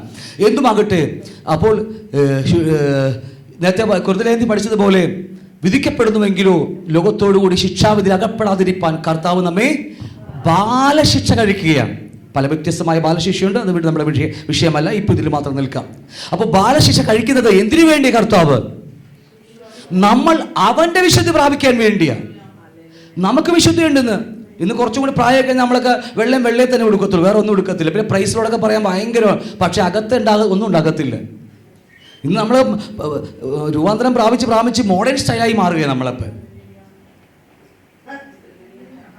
സ്റ്റൈലായി, നമ്മളൊക്കെ ഭയങ്കര ഇതല്ലേ, ശുശ്രൂഷകൾ പോലെ സ്റ്റൈലായി മാറി. ലോകത്തിൻ്റെ സ്റ്റൈലായി മാറിയില്ല പലതും. ഞാൻ വിടുകയാണ്. അപ്പം അതുകൊണ്ട് ദൈവം നമ്മെ ബാലശിക്ഷ കഴിക്കുന്നുണ്ട്. നമ്മുടെ ശിക്ഷാവിധി ഓൾറെഡി കഴിഞ്ഞതാണ്. ലോകത്തിൻ്റെ ശിക്ഷാവിധി വരാനിരിക്കുന്നതേ ഉള്ളൂ. ഇപ്പോഴല്ല, 1000 ആണ്ടിന് ശേഷം ഭൂമിയും ആകാശവും കത്തിപ്പോയ ശേഷം ശൂന്യതയിൽ തൻ്റെ സിംഹാസനം കെട്ടി ദൈവം കർത്താവ് ആ സിംഹാസനത്തിൽ ഇരുന്നു കൊണ്ട് അവൻ ആബാലവൃദ്ധത്തെ ന്യായം വിധിക്കും. ജീവൻ്റെ പുസ്തകത്തിൽ പേരുള്ളവരും പേരില്ലാത്തവരും. ബാക്കി 2 കൂട്ടർ, ബാക്കി 5 കൂട്ടരെയും ന്യായം വിധിക്കുന്നത് മുഴുവനും 1000 ആണ്ട് തൊട്ട് മുമ്പ്, 1000 ആണ്ട് ആരംഭിക്കുന്ന മുമ്പാണ്. അങ്ങനെയാണ് മൊത്തം 7 കൂട്ടർ ന്യായവിധി നടക്കുന്നത്. എന്തുമാകട്ടെ, ഞാൻ വിടുകയാണ്. അപ്പോൾ അന്ന് അവർ ശിക്ഷിച്ച് നരകത്തിലേക്ക് തള്ളിവിടും.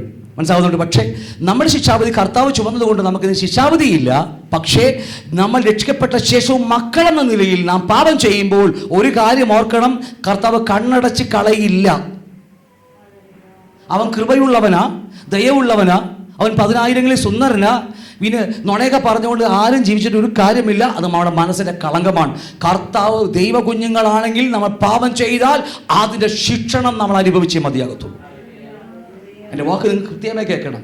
കർത്താവ് നമുക്ക് വേണ്ടി ക്രൂശി വഹിച്ചതല്ലേ? വഹിച്ചതാ. നമ്മുടെ മുന്നേയുള്ള സകല പാപവും കർത്താവ് വഹിച്ചിട്ട് നമ്മൾ രക്ഷിച്ചതാ. ഇപ്പോൾ നമ്മൾ പാപിയല്ല, പിന്നെ ആരാ? നമ്മൾ മക്കളാ. മക്കൾ പാപം ചെയ്താൽ നിങ്ങൾ പഴയ നിയമത്തിൽ നിങ്ങളെടുത്ത് പഠിച്ചോ? ഇസ്രായേൽ മക്കളെ കുറിച്ച് പഠിച്ചളയാണ്ട് 240 താഴെ വർഷം ആകെ, ഇപ്പോൾ 6000 വർഷമാകാൻ പോകുന്നു. 240 താഴെ വർഷങ്ങൾ മാത്രമേ ഇസ്രായേൽ ശാശ്വതമായി സമാധാനമായി അല്ലെങ്കിൽ എന്താ പറയുക, യുദ്ധമില്ലാതെ ജീവിച്ച വർഷങ്ങൾ വളരെ എണ്ണത്തിൽ ചുരുക്കം വർഷം മാത്രം. ദാവീദിൻ്റെയും ശലോമോൻ്റെയും കാലഘട്ടത്തിൽ മാത്രം വളരെ കുറച്ച് കാലം മാത്രം. അതിൽ അല്പം ഉണ്ടായിരുന്നു. പക്ഷേ ബാക്കി ഹിസ്റ്ററി എടുത്ത് പഠിച്ചാൽ ഏറ്റവും അധികം കഷ്ടം അനുഭവിച്ച വ്യക്തികളുണ്ടെങ്കിൽ ഒരു കൂട്ടരുണ്ടെങ്കിൽ അത് വരാമെന്നറിയാമോ? മുസ്ലിങ്ങളല്ല, ഹിന്ദുക്കളല്ല, വേറെ ആരാ? ഇസ്ലാം മക്കൾ. എന്തുകൊണ്ടാ ഇതുപോലെ കഷ്ടം അനുഭവിച്ച കൂട്ടർ ഇത് അനുഭവിക്കാൻ അവരുടെ വിഷയം എന്താ? ദൈവത്തിൻ്റെ മക്കളായതുകൊണ്ടാണ്. വലിയ മക്കളായിട്ടാണ് വിളിച്ചത് അല്ലേ? അവരെൻ്റെ ആദ്യ ജാത എന്ന് പറഞ്ഞാൽ വിളിച്ചത്. പക്ഷേ അവർ അതിൽ നിൽക്കാൻ കഴിഞ്ഞില്ല. ക്ലിയർ ആണോ നമുക്ക്? അതുകൊണ്ട് ദൈവം നമ്മെ ഇന്ന് ബാലശിക്ഷയിൽ കടത്തിവിടുകയാണ്. എന്തിനു വേണമെന്നറിയാമോ? നമ്മുടെ അകത്തെ ശുദ്ധീകരിപ്പാൻ വേണ്ടി. ബൈബിൾ ക്ലാസ്സിൽ വന്നവർക്കറിയാം യാക്കോബിൻ്റെ കഷ്ടകാലം, ആ 7 വർഷ പീഡനകാലത്തിൽ വരുന്നതിനെ കുറിച്ച് കഴിഞ്ഞ ദിവസം പഠിച്ചല്ലേ. യാക്കോബിൻ്റെ കഷ്ടകാലം എന്ന് പറഞ്ഞാൽ മക്കളുടെ അപ്പനായ ഇസ്രായേൽ മക്കൾ അപ്പനാരാ? യാക്കോബ്. യാക്കോബിന്റെ പേരിന്റെ അർത്ഥം എന്താ? വഞ്ചകൻ, ചതിയൻ. ആ തനി സ്വഭാവമല്ല, തനി കൊണം അവരും കാണിക്കും. അപ്പൻ്റെ തനി കൊണം അല്ല, നല്ല വാക്കല്ലോ, അതാ നല്ല വാക്ക്. അവരും കാണിക്കും. ആ സ്വഭാവത്തെ മാറ്റാൻ വേണ്ടി ഏറ്റവും അധികം പീഡനം കൂടി കടത്തിവിടുകയാണ്. 2ാമത്തെ 3.5 വർഷം കാലം 3rd വേൾഡ് വാറിലൂടെയൊക്കെ കടത്തിവിടുകയാണ്. നിങ്ങൾക്ക് പറഞ്ഞ മനസ്സിലാവുന്നുണ്ടോ? ലോകത്തിൽ ഏറ്റവും അധികം ശിക്ഷ അനുഭവിച്ച ഒരു കൂട്ടരുണ്ടെങ്കിൽ ഈ മക്കൾ. കാരണം അവർ ദൈവത്തിൻ്റെ മക്കളാണ്. നമ്മളിന്ന് ദൈവത്തിൻ്റെ മക്കളാണ്. ദൈവം നമ്മളെ അതുകൊണ്ട് രാവിലെ കുറച്ച് ചോദിച്ച ചോദ്യം, നമുക്ക് മാത്രം എന്തേ ഇങ്ങനെ? അത് വേറൊന്നും കൊണ്ടല്ല, നമ്മൾ അവൻ്റെ മക്കളായതുകൊണ്ടാണ്. അമ്മയുടെ ജഡത്തിൽ, അമ്മയുടെ ഉദരത്തിൽ പാപത്തിൽ ഉരുവായതാ. ഹൃദയത്തിൽ മുഴുവനും പാപം കിടക്കുകയാണ്. ഓരോന്നോരോന്നായി വചനം കേൾക്കുമ്പോൾ സൗഖ്യമാകുകയാണ്. ചിലത് ഇന്ന് സൗഖ്യമാകാതെ പാപം വെളിപ്പെട്ട് വരികയാണ്. ദൈവത്തിന് വിപരീതമായി പ്രവർത്തിക്കുമ്പോൾ ദൈവം നമ്മെ ശിക്ഷയല്ല ശിക്ഷണത്തിലൂടെ, ചാസ്റ്റൈസ്മെന്റ് അല്ലേ, അതാണ് നല്ല വാക്യം. അതിലൂടെ കടത്തിവിട്ട് നമ്മളെ ശുദ്ധീകരിക്കുകയാണ്.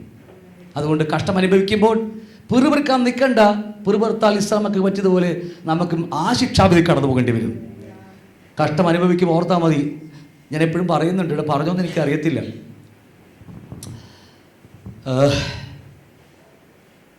ഒരു വ്യക്തി, നല്ലൊരു വിശ്വാസിയുടെ കൂടെ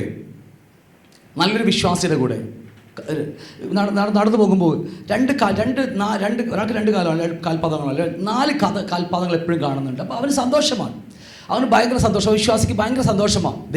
എൻ്റെ കൂടെ എൻ്റെ കർത്താവിൻ്റെ കാൽപാദങ്ങൾ കാണാൻ കഴിയുന്നത് അല്ലേ? ചിന്ത പറയുക. അപ്പം നമ്മൾ നടക്കുമ്പോൾ വേറെ 2 കാൽപാദം കൂടി നമ്മുടെ ജീവിതത്തിൽ കാണുന്നുവെങ്കിൽ, ഞാൻ ഇത് പറയാട്ടല്ലേ, വേറെ ഒന്നും പേടിച്ചേക്കണ്ട. നടക്കുമ്പോൾ കർത്താവിൻ്റെ കാൽപാദങ്ങൾ നമ്മൾ കാണുമ്പോൾ സന്തോഷമാണ്. അപ്പോൾ ആ വിശ്വാസി, നല്ല വിശ്വാസി അദ്ദേഹത്തിൻ്റെ ജീവിതത്തിൽ സംഭവിച്ച ഒരു ഇത് പറയുക, പുള്ളി കണ്ടത് പറയുക. അപ്പോൾ അദ്ദേഹം പറയുക, എൻ്റെ കൂടെ കർത്താവുണ്ട്, നടന്നു പോകുക. നല്ല സന്തോഷമാണ്, സമൃദ്ധമാണ്, വീട്ടിൽ സന്തോഷം, ജോലിക്ക് ഒക്കെ നല്ല കാര്യങ്ങളാണ്. പക്ഷെ ഒരു സമയത്തിൽ നല്ല കഷ്ടകാലം വന്നപ്പോൾ, ജോലി പോയി, കുടുംബത്തിൽ പ്രശ്നങ്ങളൊക്കെ, മിനിസ്ട്രി പ്രശ്നമൊക്കെ വന്നപ്പോൾ അദ്ദേഹം നോക്കുമ്പോഴില്ല, പണ്ട് കണ്ട 2 കാൽപാദങ്ങൾ ഇപ്പോൾ ഇല്ല. അത് എടുത്ത് വായിക്കുക, നമ്മുടെ അകത്ത് അതല്ലേ പൊങ്ങി വരുള്ളൂ. എല്ലാവരും പറഞ്ഞ പോലെ ശരിയാ, കഷ്ടകാലം വരുമ്പോൾ നീ എന്നെ ടച്ച് പോകുന്നു, എല്ലാവരും പറയുന്നത് ശരിയാന്നൊക്കെ പറഞ്ഞ് പുള്ളിയും പിറുപിറുക്കാൻ തുടങ്ങി. നോർമൽ മനുഷ്യൻ നമ്മുടെയൊക്കെ സ്വഭാവം തന്നെയല്ലേ അല്ലേ? പറഞ്ഞതാ, നമ്മൾ നോർമലായിട്ട് പറയും, നീ കഷ്ടകാലം വരുമ്പോൾ ഇത് തന്നെയാണ്, എല്ലാവരും വിട്ടിച്ച് പോയി അല്ലേ? അതുപോലെ പുള്ളിയും പിറുപിറുക്കാൻ തുടങ്ങി.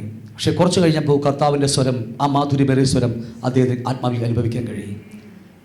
നീ വിചാരിച്ച് കഷ്ടകാലം വന്നപ്പോൾ നീ കണ്ട കാൽപാദങ്ങൾ നിന്റെ കാൽപാദമാണ്, അല്ല, അതെൻ്റെ എൻ്റെ കാൽപാദമാണ്.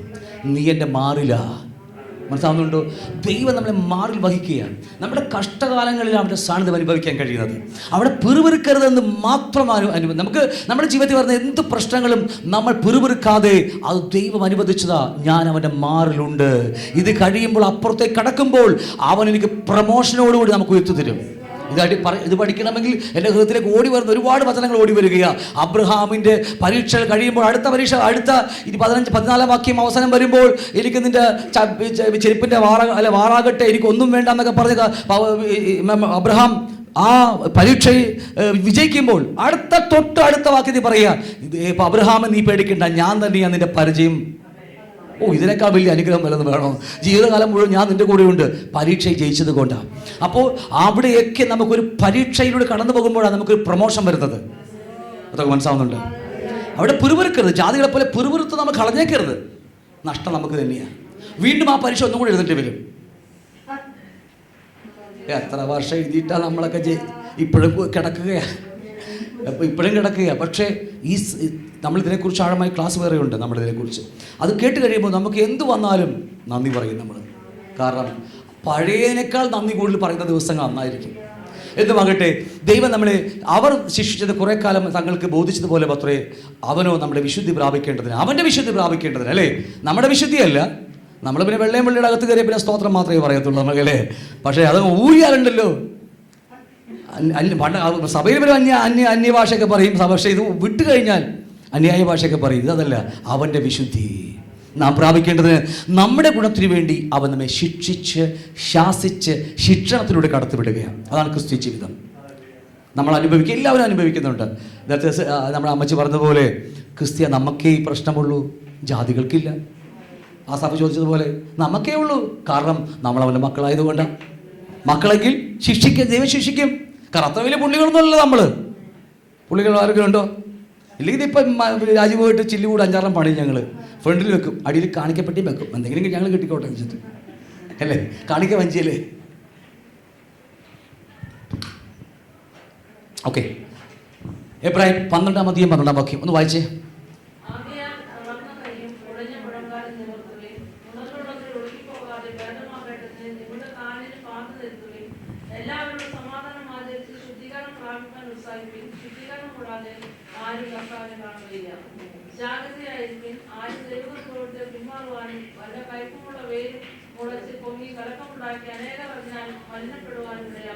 നമ്മളതിനെ കുറിച്ച് അല്പമായി പണ്ട് ചിന്തിച്ചിട്ടുണ്ട് നമ്മൾ.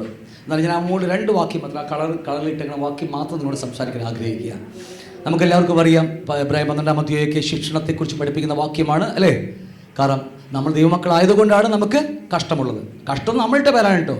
ദൈവത്തിൻ്റെ കണ്ണിൽ അനുഗ്രഹമാണത്. എൻ്റെ വാക്ക് മനസ്സിലായില്ലല്ലേ? നമ്മൾ പറയും അയ്യോ കഷ്ടം, ഭയങ്കര കഷ്ടത്തിൽ കൂടിയാണ്. പക്ഷേ ദൈവത്തിൻ്റെ കണ്ണിൽ അതിൻ്റെ പേരെന്താണെന്നറിയാമോ? അനുഗ്രഹം. കാരണം അതിലൂടെ പോയാൽ നീ വരാൻ പോകുന്നത് മുത്തായിട്ടാണ് വരാൻ പോകുന്നത്.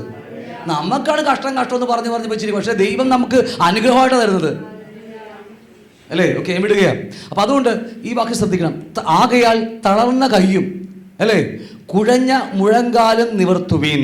ഒരു വാക്യം പറയുക, മുടന്തുള്ളത് ഒഴുക്കിപ്പോകാതെ ഭേദമാക്കേണ്ടതിന് നിങ്ങളുടെ കാലിന് പാത നിരത്തുവിൻ. എല്ലാവരുടെ സമാധാനം ആചരിച്ച് ശുദ്ധീകരണം പ്രാപിപ്പാൻ ഉത്സാഹിപ്പിൻ. ശുദ്ധീകരണം കൂടാതെ ആരും കർത്താവിനെ കാണുന്നില്ല. അതിപ്പോൾ നേരത്തെ വായിച്ച വാക്യത്തിൽ എന്താ? ദൈവം അവൻ്റെ വിശുദ്ധിക്ക് വേണ്ടി അല്ലേ പ്രാപിക്കണം, നമ്മുടെ ഗുണത്തിനായി നമ്മെ ശിക്ഷണത്തിൽ കൂടി കടത്തിവിടുകയാണ്, അവൻ്റെ വിശുദ്ധി പ്രാപിക്കാൻ വേണ്ടി. അപ്പോൾ ഇതിൻ്റെ പിന്നിൽ രഹസ്യം അവൻ്റെ വിശുദ്ധി നമ്മൾ പ്രാപിക്കാൻ വേണ്ടിയാണ്. പക്ഷേ ദൈവം നമ്മെ ശിക്ഷണത്തിൽ കൂടി കടത്തിവിടുമ്പോൾ, അല്ലെങ്കിൽ ഇവിടെ പറയുന്നു ആകയാൽ തളർന്ന കൈയും കുഴഞ്ഞ മുഴങ്കാലും നിവർത്തുവിൻ. എന്തുകൊണ്ടാണ് ഒരുവന്റെ കൈ തളർന്നു പോകുന്നത്? എന്തുകൊണ്ടാണ് അവൻ്റെ മുഴങ്കാലുകൾ നിവർത്താൻ കഴിയാതെ തളർന്നു പോകുന്നത്?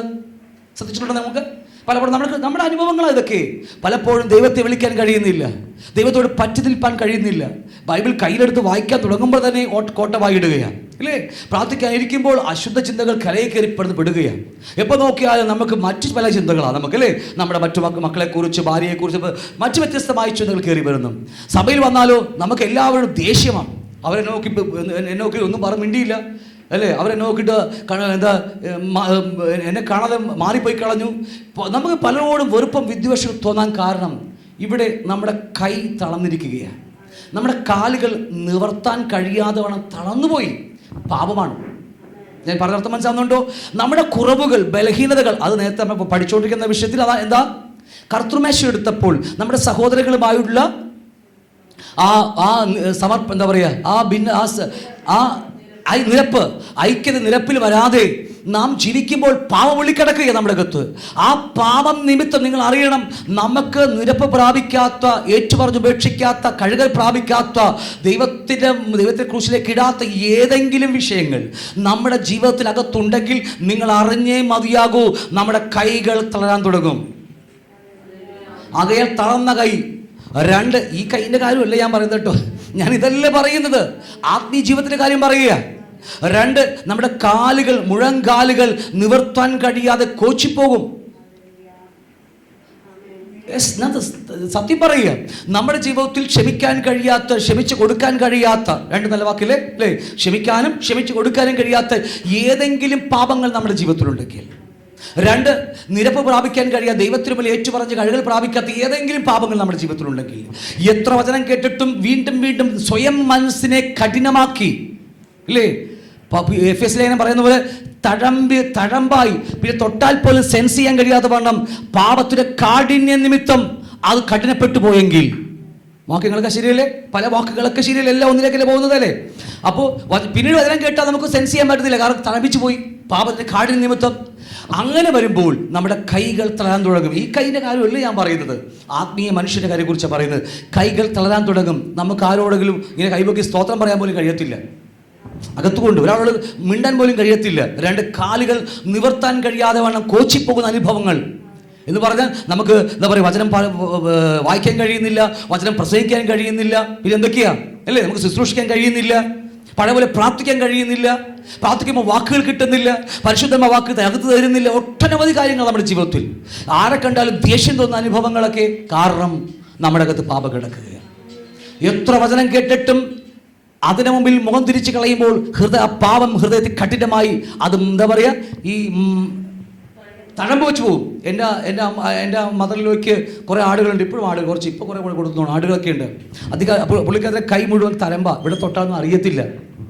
കാരണം ആടുകളെന്ന് വെച്ചാൽ ഒറ്റയ്ക്ക് വേറെ ജീവിക്കുക, വേറെ ഒന്നും ഇല്ലാത്തതുകൊണ്ട് പുള്ളിക്കുന്ന ആടുകളെ വളർത്തുകയാണ്. അപ്പോൾ അവിടെ തഴമ്പ മുഴുവനും, തൊട്ടാൽ ഒന്നും സെൻസ് ചെയ്യാൻ കഴിയത്തില്ല. അതുപോലെ എത്ര ഇപ്പം ഞാൻ പറയാം, നല്ല വിശുദ്ധി ജീവിക്കുക, നമ്മൾ നല്ലവണ്ണം ജീവിക്കുകയാണെങ്കിൽ ഒരു വചനം കേട്ടാൽ മതി, തത്സമയം പരിശുദ്ധമായ പാപമൊന്നും തരും നമുക്ക്. പക്ഷേ പാപത്തിൽ വീണ്ടും വീണ്ടും കഠിനപ്പെട്ട് ഹൃദയം കഠിനപ്പെട്ടു പോകുമ്പോൾ എത്ര വലിയ അഭിഷേക്തം വന്ന് വചനം പറഞ്ഞാലും ഇതിങ്ങനെ എന്താ കല്ലുണ്ട പോലെ നമ്മളിരിക്കും അല്ലേ. അതിനർത്ഥം എന്താണെന്നറിയാമോ? ഹൃദയം പാപത്താൽ കഠിനപ്പെട്ടു പോയി, അത് നിമിത്തം നമ്മുടെ കൈകൾ തളർന്നു പോകുന്നു. എൻ്റെ അകത്തെ കാര്യമാണ് പറയുന്നത് കേട്ടോ. നമ്മുടെ കാലുകൾ കോച്ചിപ്പോകുന്നു. എന്താ, മുഴങ്കാലുകളൊക്കെ നടക്കാൻ കഴിയാതെ കോച്ചിപ്പോകുന്നു. ശുശ്രൂഷിക്കാൻ കഴിയുന്നില്ല, പോകാൻ കഴിയുന്നില്ല, അവരോട് മിണ്ടാൻ കഴിയുന്നില്ല. സഭയിൽ വന്നാൽ ആശീർവാദം പറയുന്നതിന് മുമ്പ് ഇറങ്ങിപ്പോകാൻ പോകുന്നു. കാരണം എന്നറിയാമോ? ദൈവകുഞ്ഞുങ്ങളുമായി ഇടപെടാൻ കഴിയുന്നില്ല. നമ്മുടെ കണ്ണുകൾ ബലഹീനമാകുന്നു. മറ്റുള്ളവർ മിണ്ടാൻ കഴിയുന്നില്ല, നോക്കാനും കഴിയുന്നില്ല. എത്ര മനസ്സിലാവും ഞാൻ പറഞ്ഞു വന്ന കാര്യം? ഇത് മനോഹരമായ വേദവാക്യമാണ്. കുരുതലേഖനത്തിൽ എൻ്റെ ഓർമ്മ ശരിയാണ് പൗലോസാണ് എഴുതിയത്. പൗലോസിൻ്റെ വാക്യം ഇങ്ങനെയൊക്കെ പൗലോസിനെ എഴുതാൻ പറ്റത്തുള്ളൂ ഇതുപോലെയൊക്കെ അല്ലേ. ആകയാൽ എന്ന് വെച്ചാൽ ഏകയാൽ ഈ പറഞ്ഞ മുകളിലെ കാര്യങ്ങളാണ് അല്ലേ. ശിക്ഷണ നടപടിയെ കുറിച്ച് പറഞ്ഞു വരികയാ. പാപങ്ങൾ ഏറ്റുപറഞ്ഞ് നിരപ്രാപിക്കണം, ഞാൻ നിന്നെ ശിക്ഷണത്തിൽ കടത്തിവിടുകയാ, അവൻ്റെ വിശുദ്ധി പ്രാപിക്കാൻ വേണ്ടി എന്ന് പറഞ്ഞു വന്നിട്ടാണ് പറയുന്നത്. ആകയാൽ തളർന്ന കൈയും കുഴഞ്ഞ മുഴങ്കാലുകളും നടക്കാൻ കഴിയാതെ വേച്ച് നടക്കുന്നുണ്ടോ? ഇപ്പൊ നമ്മളൊക്കെ നല്ല അല്ലേ, ഇപ്പൊ നല്ല ഉഷാറാ, ഇപ്പൊ ചിക്കനെ കഴിച്ചു നല്ല ഉഷാറായിട്ട് നടക്കും. പക്ഷേ കുറച്ച് രോഗമൊക്കെ വന്ന് നമ്മൾ തളർന്നു പോയാൽ നമ്മുടെ നടപ്പാടുണ്ടോ അല്ലേ?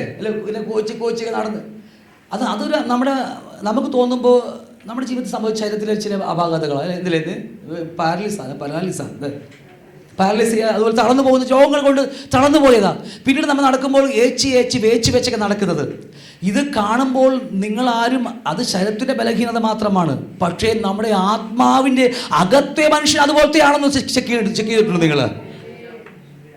ഈ വാക്യം ഞാൻ പറയുന്നത്, ആ വാക്യത്തിൽ നിന്ന് സംസാരിക്കുന്നത് എനിക്ക് ഒരുപാട് പറയാനുണ്ട് ആ വാക്യത്തിൽ നിന്ന്. ഞാൻ നമ്മുടെ വിഷയം പെട്ടെന്ന് വിട്ടുപോകുകയാണ്. നമ്മുടെ ശരീരത്തിൽ ഒരു പാരലൈസ് സംഭവിച്ച ഒരു വ്യക്തി, ഞാൻ അതിൽ ആരാണ് കുറ്റം പറയുകയല്ലോ, ഞാൻ നടക്കുമ്പോൾ പിടിച്ച് വെച്ച് നടക്കുന്നത് പോലെ ആ മുഴങ്കാലുകൾ നിവർത്താൻ കഴിയാതെ വേച്ചിരിക്കുന്ന അനുഭവം എൻ്റെ അകത്ത് മനുഷ്യനുണ്ടോ? അത് നമ്മൾ ചെക്ക് ചെയ്യാൻ നമുക്ക് ഇവിടെ നമുക്ക് നേരമില്ലല്ലോ അല്ലേ. അവിടെയാണ് നമ്മൾ ചെക്ക് ചെയ്യേണ്ടത്. ഒരു ഹല്ലേലൂയ പറഞ്ഞു ഒരു വട്ടം കൂടി. അപ്പോൾ ആ അകത്തെ മനുഷ്യനെക്കുറിച്ച് നമ്മൾ പരിശോധിക്കണം. അവിടുന്ന് ആകയാൽ തളർന്ന കൈയും കുഴഞ്ഞ മുഴങ്കാൽ നിവർത്തുവിൻ. ദൈവം കർത്താവ് പറഞ്ഞു, മക്കളെ നിങ്ങൾ മടങ്ങി വാ, നിങ്ങളുടെ കൈയും കാലൊക്കെ പോയിരിക്കുക, ഇതാ പേച്ചും ബീച്ചൊക്കെ ഇരിക്കുക നിങ്ങളല്ലേ. പണ്ട് കർമ്മന്മാരൊക്കെ എന്തെങ്കിലും പറയുമല്ലോ അല്ലേ, ഇതൊക്കെ വാക്കൊക്കെ ഉണ്ട് മറന്നുപോയി. അതിരിക്കുക, നീ മടങ്ങി വാ. എന്നിട്ട് പറയാ, മുടന്തുള്ളത് ഉളുക്കിപ്പോകാതെ.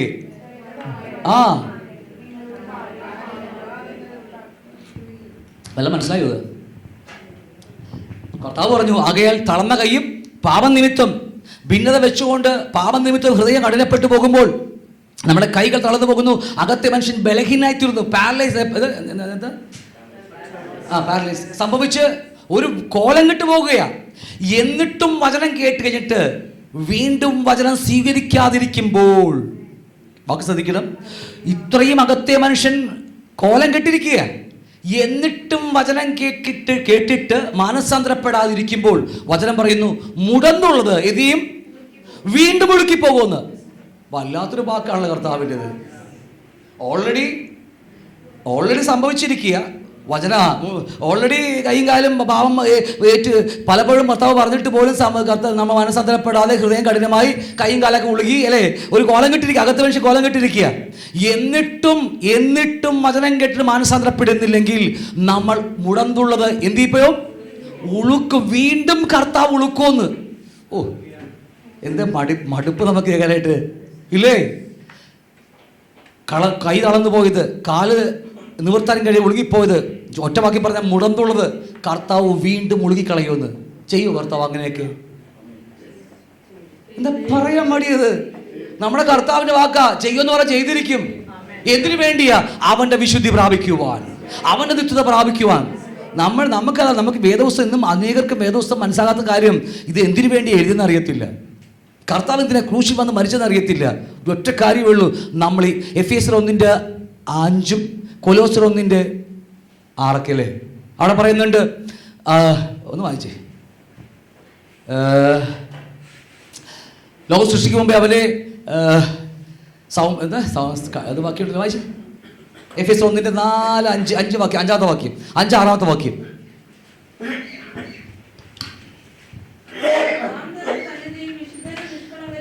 നാം അവന്റെ വിശുദ്ധനും നിഷ്കളങ്കരുമായി തീരുന്നതിനെ ലോകസ്ഥാപനം നമ്മൾ തിരഞ്ഞെടുത്തു. എന്തിനാ? മതി. നമ്മളെ എന്തിനാ അവൻ തിരഞ്ഞെടുത്തത്? എന്തിനാ കർത്താവ് ക്രൂശിൽ മരിച്ച് നമ്മളെ വിളിച്ചത്? വിശുദ്ധരും നിഷ്കളങ്കരുമാകേണ്ടതിന്. വാക്യം ശരിയല്ലേ? നീ കൊലോസ്യർ അത് തന്നെ, അതേ അധ്യായത്തിൽ 1-ാം അധ്യായത്തിൽ തന്നെ അതിൻ്റെ 3-4 അവിടെ കാണാൻ കഴിയും. സ്വയം വാക്യമാണ് അവിടെ എഴുതിച്ചിരിക്കുന്നത്. ദൈവം നമ്മളെ വിളിച്ചത് വിശുദ്ധീകരിക്കാൻ, നിർമ്മലീകരിക്കാൻ വേണ്ടിയാ. എനിക്ക് വായിച്ചോ.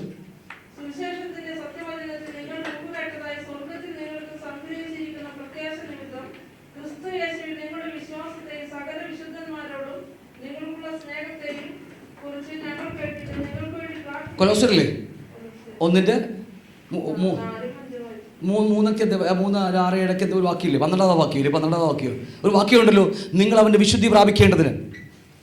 ഓക്കെ, വിട്ടെ, അവിടെ തന്നെ ഉണ്ട്.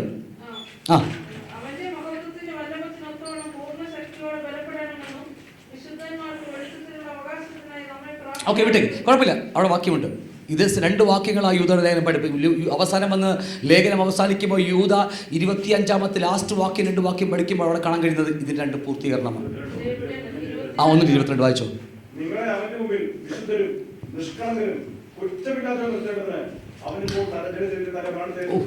വാക്യങ്ങൾക്ക് മനസ്സിലായോ? കർത്താവ് മരിച്ചത് എന്തിനു വേണ്ടിയാ?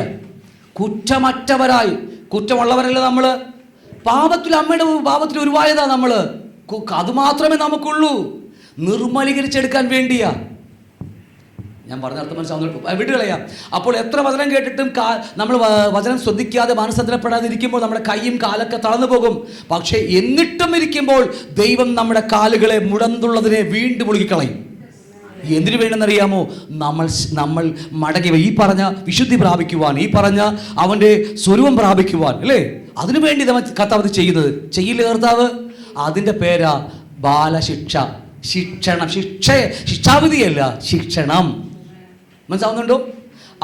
അതാണ് ദൈവം നമ്മളെക്കുറിച്ച് ആഗ്രഹിക്കുന്നത്. അപ്പോൾ ഒന്നും മറന്നു പോകരുത്. ഓൾറെഡി കൈയും കാലൊക്കെ തളർന്നിരിക്കുക, വീണ്ടും ഉളുക്കിപ്പോകാതിരിപ്പാൻ ശ്രദ്ധിക്കുക. ഇവിടെയൊക്കെ പറ്റിപ്പോയി കഴിഞ്ഞാൽ പിന്നെ ഒന്നും ചെയ്യാൻ കർത്താവിന് നമ്മൾ ഉപയോഗിക്കാൻ പറ്റത്തില്ല. നമ്മളെ ശുദ്ധീകരിക്കും, നമ്മളെ നിർമ്മലീകരിക്കും, സ്വർഗത്തിൽ കൊണ്ടുപോകും. പക്ഷേ പ്രതിഫലങ്ങൾ കുറയും. ദൈവം നമുക്ക് തന്നിരിക്കുന്ന കൃപാവരങ്ങൾ, അഭിഷേകം, ആ നിമിത്തം നാം ഭൂമി ചെയ്യുന്ന ശുശ്രൂഷകൾ, ആ നിമിത്തം ഇതൊക്കെ എന്തിനു വേണ്ടെന്നറിയാമോ?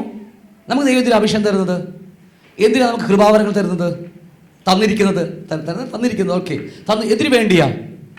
ചിന്തിക്കുക. കർത്താവ് എന്തിനാ കൃപാവരങ്ങൾ നമുക്ക് തന്നത്? എന്തിനാണ് അഭിഷേകം തന്നത്? ഉയർത്തിലെ ശക്തി, അല്ലെങ്കിൽ സ്വർഗത്തിലെ ശക്തി, അല്ലെങ്കിൽ പരിശുദ്ധാത്മാവിന്റെ ശക്തി എന്തിനാ നൽകിയിരിക്കുന്നത്? വ്യാപാരം ചെയ്യാൻ.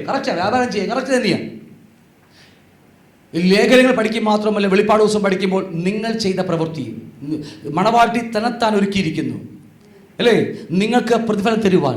ഇതൊക്കെ തരുന്നത് നമുക്ക് ഭൂമിയിൽ വൻ കാര്യങ്ങൾ ചെയ്ത് സ്വർഗത്തിൽ പ്രതിഫലം സമ്പാദിക്കാൻ വേണ്ടിയാണ്. നിത്യജീവനുമായി ബന്ധമില്ല. ഇത് നിത്യജീവനുമായി ബന്ധമില്ല. കാരണം അഭിഷിക്തന്മാർ അനേക നരകത്തിലേക്കാണ് പോകുന്നത്. ഇതൊക്കെ നമുക്ക് പ്രതിഫലത്തോടുള്ള ബന്ധത്തിലാണ്. മനസ്സിലാവുന്നുണ്ടോ? നമുക്ക് സ്വർഗത്തിൽ പ്രതിഫലം കിട്ടാൻ വേണ്ടിയാണ്. ഒട്ടനവധി പ്രതിഫലങ്ങൾ സ്വർഗത്തിലുണ്ട്. അത് ലഭിക്കാൻ വേണ്ടിയാണ് അഭിഷേകവും കൃപാവരം തന്നിരിക്കുന്നത്. പക്ഷേ അത് ചെയ്യാൻ കഴിയാതെ വണ്ണം നമ്മൾ കുഴഞ്ഞു പോകും, കാൽ നിർത്താൻ കഴിയാതാവും. എന്നിട്ട് മാനസാന്തരപ്പെട്ടെങ്കിൽ ഉളുക്കിപ്പെട്ടു പോകും. പക്ഷേ ദൈവം നമ്മെ ശുദ്ധീകരിക്കും. പക്ഷെ നമുക്ക് എന്ത് ചെയ്യാൻ പറ്റത്തില്ല, നമ്മുടെ ശുശ്രൂഷകൾ തികച്ച് നമുക്ക് സ്വർഗത്തിലേക്ക് പ്രതിഫലങ്ങൾ കൂട്ടാൻ കഴിയത്തില്ല. എൻ്റെ വാക്കുകൾ കറക്റ്റ് അല്ലേ? വാക്കുകൾ കറക്റ്റ് അല്ലേ? യെസ്. അപ്പം അതുകൊണ്ട് വീണ്ടും മുടന്നുള്ളത് ഒഴുകിപ്പോകാതെ ഭേദമാകേണ്ടതിന്, വീണ്ടും ഒഴുകിപ്പോയാലുണ്ടല്ലോ പിന്നെ ദൈവത്തിന് ഭേദമാക്കാൻ കഴിയത്തില്ല. ചെറിയ ചെറിയ മോളിൽ പറഞ്ഞ കൈയൊക്കെ, അത് തളർന്ന കൈയൊക്കെ കർത്താവിന് എങ്ങനെയെങ്കിലും വെച്ച് കെട്ടി ശരിയാക്കി എടുക്കാൻ പറ്റും. കുഴഞ്ഞ മുഴങ്കാലം എങ്ങനെയെങ്കിലും കർത്താവ് പൊക്കിയെടുക്കാൻ പറ്റും. പക്ഷേ എന്നിട്ട് മാനസാന്തരപ്പെടാൻ വരുമ്പോൾ ഒഴുകിക്കളഞ്ഞാലുണ്ടല്ലോ ഒന്നും ചെയ്യാൻ പറ്റില്ല. പിന്നെ നമ്മളെ സൗഖ്യമാക്കും കർത്താവ്, പക്ഷേ വീണ്ടും നമ്മളെ ഉപയോഗിക്കാൻ കഴിയത്തില്ല ദൈവത്തിന്. ഞാൻ പറഞ്ഞ അർത്ഥം മനസ്സിലാവുന്നുണ്ടോ? വളരെ ശ്രദ്ധേയമായ വാക്കുകൾ, വളരെ വളരെ ശ്രദ്ധേയമായ വാക്കുകൾ. ഞാൻ ദിവാസന്മാർക്ക് ക്ലാസ് എടുക്കുമ്പോൾ ഇവിടെ പഠിപ്പിക്കുന്ന വിഷയമാണ് ഇതൊക്കെ. ഓക്കെ. ഭേദമാകേണ്ടതിന് നിങ്ങളുടെ കാലിന് പാത നിരുത്തുവിൻ, എല്ലാവരുടെ സമാധാനം ആചരിച്ച്. ഇതെല്ലാം പറയുന്നത് എന്താണ്? കൈപ്പുള്ള വേര് മുളച്ച് അനേകം മല്ലമാകാതിരിക്കുവാൻ വേണ്ടി എല്ലാവരോടും സമാധാനം ആചരിച്ച് ശുദ്ധീകരണം. എന്തിനു വേണ്ടിയാണ് ഞാൻ എൻ്റെ സഹോദരമായി സമാധാനം ആചരിക്കേണ്ടത്? നിരപ്പ് പ്രാപിക്കേണ്ടതിന്, ശുദ്ധീകരണം പ്രാപിക്കാൻ വേണ്ടിയാ അല്ലേ? അതല്ലേ? നോക്കി, എങ്ങനെ ശുദ്ധീകരണം പ്രാപിക്കുന്നത്? ഞാൻ സഹോദരന് പോയി നിരപ്പ് പ്രാപിച്ചു, എല്ലാ ദിവസവും നിരപ്പ് പ്രാപിച്ചു. എന്നിലേക്ക് എങ്ങനെ ശുദ്ധീകരണം വരും? നമ്മുടെ വിഷയം സയൻറ്റിഫിക്കേഷൻ എന്ന ടോപ്പിക്കല്ല, അത് വേറെ ടോപ്പിക്കാണ്. എന്നാലും ഒറ്റ വാക്ക് ഞാൻ പറയാം, എങ്ങനെ നമുക്ക് വിശുദ്ധീകരണം പ്രാപിക്കാൻ പറ്റും? ഓക്കെ, വേറെ എന്തെങ്കിലും? നമ്മൾ കർത്താവ് പറഞ്ഞ പോലെ വചനം പ്രകാരം നമ്മളെല്ലാവരോടും നിരപ്പ് പ്രാപിച്ചു നല്ല നല്ല കുട്ടിയായിട്ട് നമ്മൾ ജീവിക്കുക. എങ്ങനെ നമുക്ക് ശുദ്ധീകരണം പ്രാപിക്കാൻ പറ്റും? ഇടപെടലുകളിലൂടെ. ഓക്കെ, നല്ല കാര്യമാണ്. സഹോദരന്മാർ ഇടപെടലുകളിലൂടെ നമ്മൾ ശുദ്ധീകരണം പ്രാപിക്കും. നല്ല സത്യം തന്നെ, ബൈബിൾ സദാ പഠിപ്പിക്കുന്നത് അല്ലേ? അത് തന്നെയാണ്. എന്നാലും നമ്മൾ പഠിച്ചുകൊണ്ടിരിക്കുന്നതോടെ ബന്ധത്തിൽ നമ്മൾ ഇത്തരം പഠിച്ചതെത്തിക്ക്. കാരണം നമ്മൾ ദൈവത്തിൻ്റെ വചനപ്രകാരം ജീവിക്കാൻ തുടങ്ങുമ്പോൾ നമ്മുടെ അകത്ത് കർത്താവ് ആ കർത്താവ് സിംഹാസനം കിട്ടി അങ്ങ് ജീവിക്കുകയാണ്. അങ്ങോട്ട് വാഴുക നമ്മുടെ അകത്ത്. മനസ്സിലാവുന്നുണ്ടോ? അവനിൽ എന്തൊക്കെയുണ്ടോ അതെല്ലാം എന്നിലേക്ക് പകർന്നു തരികയാണ്. വിശുദ്ധീകരണം ദൈവത്തിൻ്റെ ഒഴുകുകയാണ്, നമ്മളിലേക്ക് ഒഴുകുകയാണതെല്ലാം. ദൈവത്തിൻ്റെ നീതിയും വിശുദ്ധിയും എല്ലാം നമ്മൾ. അതുകൊണ്ടാണ് ജ്ഞാനിയോടുകൂടി നടന്നാൽ, വാക്ക് ഞാൻ പറയണ്ടല്ലോ, നീ ജ്ഞാനിയായി തീരും. അത് ആ വാക്കുകളൊക്കെ ദൈവം നമ്മുടെ കൂടെ അകത്ത് വസിക്കാൻ തുടങ്ങി, നമ്മളോട് ജീവിക്കാൻ തുടങ്ങുമ്പോൾ പരിശുദ്ധാത്മാവിനെ കുറിച്ച് പഠിക്കുമ്പോൾ 3 മെയിൻ ശുശ്രൂഷകളാണ്. ഒന്ന്, അവൻ എൻ്റെ മേൽ വരുമ്പോൾ. അടുത്തത് യോഹന്നാൻ സുവിശേഷം പഠിക്കുമ്പോൾ അവൻ നമ്മുടെ കൂടെ, നമ്മുടെ മേൽ വരുന്നു, നമ്മുടെ ഉള്ളിൽ വരുന്നു. ഓരോ പരിശുദ്ധാത്മാവിൻ്റെ പ്രവർത്തിക്കും ജോലി വെവ്വേറെയാണ്. എൻ്റെ അകത്ത് വരുന്ന പരിശുദ്ധാത്മാവ് എസെക്കിയേൽ പ്രവാചകൻ 38-ാം അധ്യായം 28-ാം വാക്യം പറയുന്നു, അവൻ നമ്മളെ സകല ചട്ടത്തിലും വചനത്തിലും നടക്കുമാറാക്കി പഠിപ്പിക്കുന്നു. നമ്മുടെ മേൽ വരുന്ന പരിശുദ്ധാത്മാവ് എന്തിനാ? നമ്മളെ ശക്തീകരിച്ച് അഭിഷേകത്തെ നിറച്ച് നമ്മളെ അത്ഭുതങ്ങളും അടയാളങ്ങളാലും വീരപ്രവർത്തികളാലും നമ്മളെ ശക്തമായിട്ട് ഉപയോഗിക്കുന്നു. ഞാൻ പറഞ്ഞ മനസ്സിലാവുന്നില്ല. കൂടെ നടക്കുന്ന പരിശുദ്ധാത്മാവ് നമ്മളെ സ്നേഹത്തിൻ്റെ പൂർണ്ണതയിലേക്ക് നയിക്കുകയാണല്ല. എന്തുപാട് ഞാൻ വിടുകയും നമ്മുടെ വിഷയം അതൊന്നുമല്ലല്ലോ. അപ്പോൾ എന്താണെങ്കിലും നമ്മളെ കർത്താവ്, നമ്മൾ അവൻ്റെ വചനപ്രകാരം അനുസരിച്ച് ജീവിക്കുമ്പോൾ അവൻ നമ്മളിൽ വന്ന് വാഴാൻ തുടങ്ങുകയാണ്. അതിനർത്ഥം അവൻ്റെ എല്ലാം ഇതിലേക്ക് പകരുകയാണ്. അവൻ്റെ വിശുദ്ധിയും നീതിയും എന്തൊക്കെയാ അല്ലേ? അവൻ്റെ സകലതും എന്നിലേക്ക് പകർന്നു തരികയാണ്. അതൊക്കെ മനസ്സിലാവുന്നുണ്ട്. അപ്പം അതുകൊണ്ട് ശുദ്ധീകരണം കൂടാതെ ആരും ദൈവത്തെ കാണുകയില്ല. കാരണം നമുക്ക് ശുദ്ധീകരിക്കാൻ പറ്റുമോ? തൊട്ട് മോളി പറഞ്ഞില്ലേ, ഇത് എൻ്റെ ശുദ്ധീകരണമല്ല. ബൈബിൾ ക്ലാസ് വന്ന് ഞാൻ പഠിച്ച ശുദ്ധീകരണമല്ല. ഇത് എവിടത്തെ ആരുടെ ശുദ്ധിയാ? അവിശുദ്ധിയാണത്. ദൈവത്തിൻ്റെ വിശുദ്ധിയാണ് പ്രാപിക്കണം, നമ്മുടെ വിശുദ്ധിയല്ല. സർവായുധ വർഗത്തെക്കുറിച്ച് പറയുമ്പോൾ ദൈവത്തിന് സർവായുധ വർഗമാണ്. നമ്മൾക്ക് കുറേ തന്ത്രങ്ങളേ ഉള്ളൂ. നമുക്ക് ഇപ്പം അതിൻ്റെ തന്ത്രങ്ങൾ നമ്മുടെ മക്കളെ ഇരിക്കുന്നത്. നമുക്ക് ഇങ്ങനെ അങ്ങ് പോവാം, അല്ലെങ്കിൽ അങ്ങനെ നോക്കാന്നൊക്കെ പറഞ്ഞ് അത് മറ്റവൻ്റെയാണ്. ദൈവത്തിന് എല്ലാം ദൈവത്തിൻ്റെതാണ് പ്രാപിക്കുന്നത്. ആണോ? നമ്മുടെ വിഷയം വിട്ടു പോയില്ലേ? ദൈവത്തിൻ്റെതാ, എല്ലാം ദൈവത്തിൻ്റെതാ. അവിടുന്ന് പ്രാപിച്ചെടുക്കുക. അവൻ്റെ വിശുദ്ധിയും അതിൽപ്പെടുന്നതാണ്. അതുകൊണ്ട് നേരത്തെ വായിച്ചത് അവൻ്റെ വിശുദ്ധി പ്രാപിക്കേണ്ടത് ഗുണത്തിനായി നമ്മെ ശിക്ഷിക്കുന്നു അല്ലേ? അതുകൊണ്ട് നമ്മൾ കൂടുതൽ ഒഴുകിപ്പോകാതിരിപ്പാൻ. ഇപ്പോൾ ചെറിയ കൈതളർച്ചയും മുഴങ്കാല് ഞൊണ്ടലൊക്കെ ഉള്ളൂ അല്ലേ? ചെറിയൊരു ഞൊണ്ടലും എന്നാലും കുഴപ്പമില്ല അല്ലേ? ഒരു ഏച്ച് കെട്ടിയൊക്കെ നടക്കുന്നത് മാത്രമേ ഉള്ളൂ. പക്ഷേ ഉളുക്കിപ്പോകാതെ, ഇനിയും ഉളുക്കിപ്പോകാതെ, ഉളുക്കിക്കഴിഞ്ഞാൽ ഒന്നും ചെയ്യാൻ കഴിയത്തില്ല. ഞാൻ പറഞ്ഞ അർത്ഥം മനസ്സിലായി കാണും. ഹല്ലേലൂയ. പോകാതിരിപ്പാൻ ഇന്ന് മാനസാന്തരപ്പെടാം. അത് പറയാൻ വേണ്ടിയാ ഇന്ന് മാനസാന്തരത്തിൽ. ഉളുക്കിപ്പോയാൽ ദൈവത്തിനെ നമ്മെ ശുദ്ധീകരിക്കാൻ പറ്റുമായിരിക്കും, നമ്മൾ ദൈവം ചെയ്യാൻ പറ്റും. പക്ഷേ നമുക്ക് പ്രതിഫലം കിട്ടത്തില്ല സ്വർഗത്തിൽ. നമ്മൾ എവിടെയെങ്കിലൊക്കെ സ്വർഗത്തിൽ എവിടെയെങ്കിലൊക്കെ കണ്ടുമുട്ടാം, അത്രയേ ഉള്ളൂ നമുക്ക്, അല്ലേ? വിശുദ്ധന്മാരൊക്കെ BMW കാറിൽ സ്വർഗത്തിൽ നടക്കുമ്പോൾ, ഞാൻ സത്യം പറഞ്ഞ കേട്ടോ, അന്നൊക്കെ ഭൂം എന്ന് പറഞ്ഞ് പോകും നമ്മളൊക്കെ, നിപ്പിൽ അമേരിക്കയൊക്കെ പോകുന്ന പോലെയൊക്കെ. എന്തുവാകട്ടെ, അതിനെക്കുറിച്ചൊക്കെ പിന്നീട് വ്യത്യസ്തമായ ശരീരത്തെക്കുറിച്ച് പഠിക്കാം. സ്പിരിച്വൽ ബോഡിയുണ്ട്, റിസറക്റ്റഡ് ബോഡിയുണ്ട്, ഗ്ലോറിഫൈഡ് ബോഡിയുണ്ട്, ഹ്യൂമൻ ബോഡിയുണ്ട്, ഒരുപാട് ബോഡികൾ ശരീരത്തെക്കുറിച്ചൊക്കെ പഠിക്കുമ്പോൾ നമ്മൾ അതിൻ്റെ പ്രവർത്തനത്തെക്കുറിച്ച് പഠിക്കും നമ്മൾ. ഇത്ര മനസ്സിലായോ? അതുകൊണ്ട് ജാഗ്രതയായിരിപ്പീൻ, ആരും ദൈവകൃപ വിട്ട് പിന്മാറുവാനും വല്ല കയ്പുള്ള വേര് മുളച്ച് പൊങ്ങി കലക്കമുണ്ടാക്കി അനേകാധികം മല്ലമാകാനും ഇടയാകുമല്ലോ. ഹല്ലേലൂയ. നിങ്ങൾക്ക് പറഞ്ഞ മനസ്സിലാവുണ്ടോ? അതുകൊണ്ട് നമുക്ക് ഈ പറഞ്ഞ പോലെ നമ്മുടെ കൈകളെയൊക്കെ നിവർത്താം, കാലുകളെയൊക്കെ നിവർത്താം. എങ്ങാനും ഉളുക്കിപ്പോയാൽ ഒന്നും ചെയ്യാൻ പറ്റും, നമ്മുടെ ശരീരം ക്ഷയിക്കാൻ തുടങ്ങും. ഇപ്പോൾ ആത്മീയ ബലഹീനത മാത്രമേ നമുക്കുള്ളൂ, ചെറിയ കോച്ചം, അല്ലേ? ചെറിയ കോച്ചങ്ങളൊക്കെ ഉള്ളൂ. പക്ഷെ ഉളുക്ക് വരാതെ, ഉളുകിപ്പോകാതെ നമ്മൾ സൂക്ഷിക്കേണ്ട ഉത്തരവാദിത്വം നമുക്കുണ്ട്. ഇല്ലെങ്കിൽ അവിടെ മുതലാണ് നമ്മുടെ ബോഡിയിൽ രോഗത്തിന് ആത്മാക്കൾ കയറാൻ വരുന്നത്. നമ്മുടെ എന്തൊക്കെയാ? ആത്മീയ ബലഹീനത, ബന്ധനം അതിനിടയിൽ കടന്നു വരുന്നു.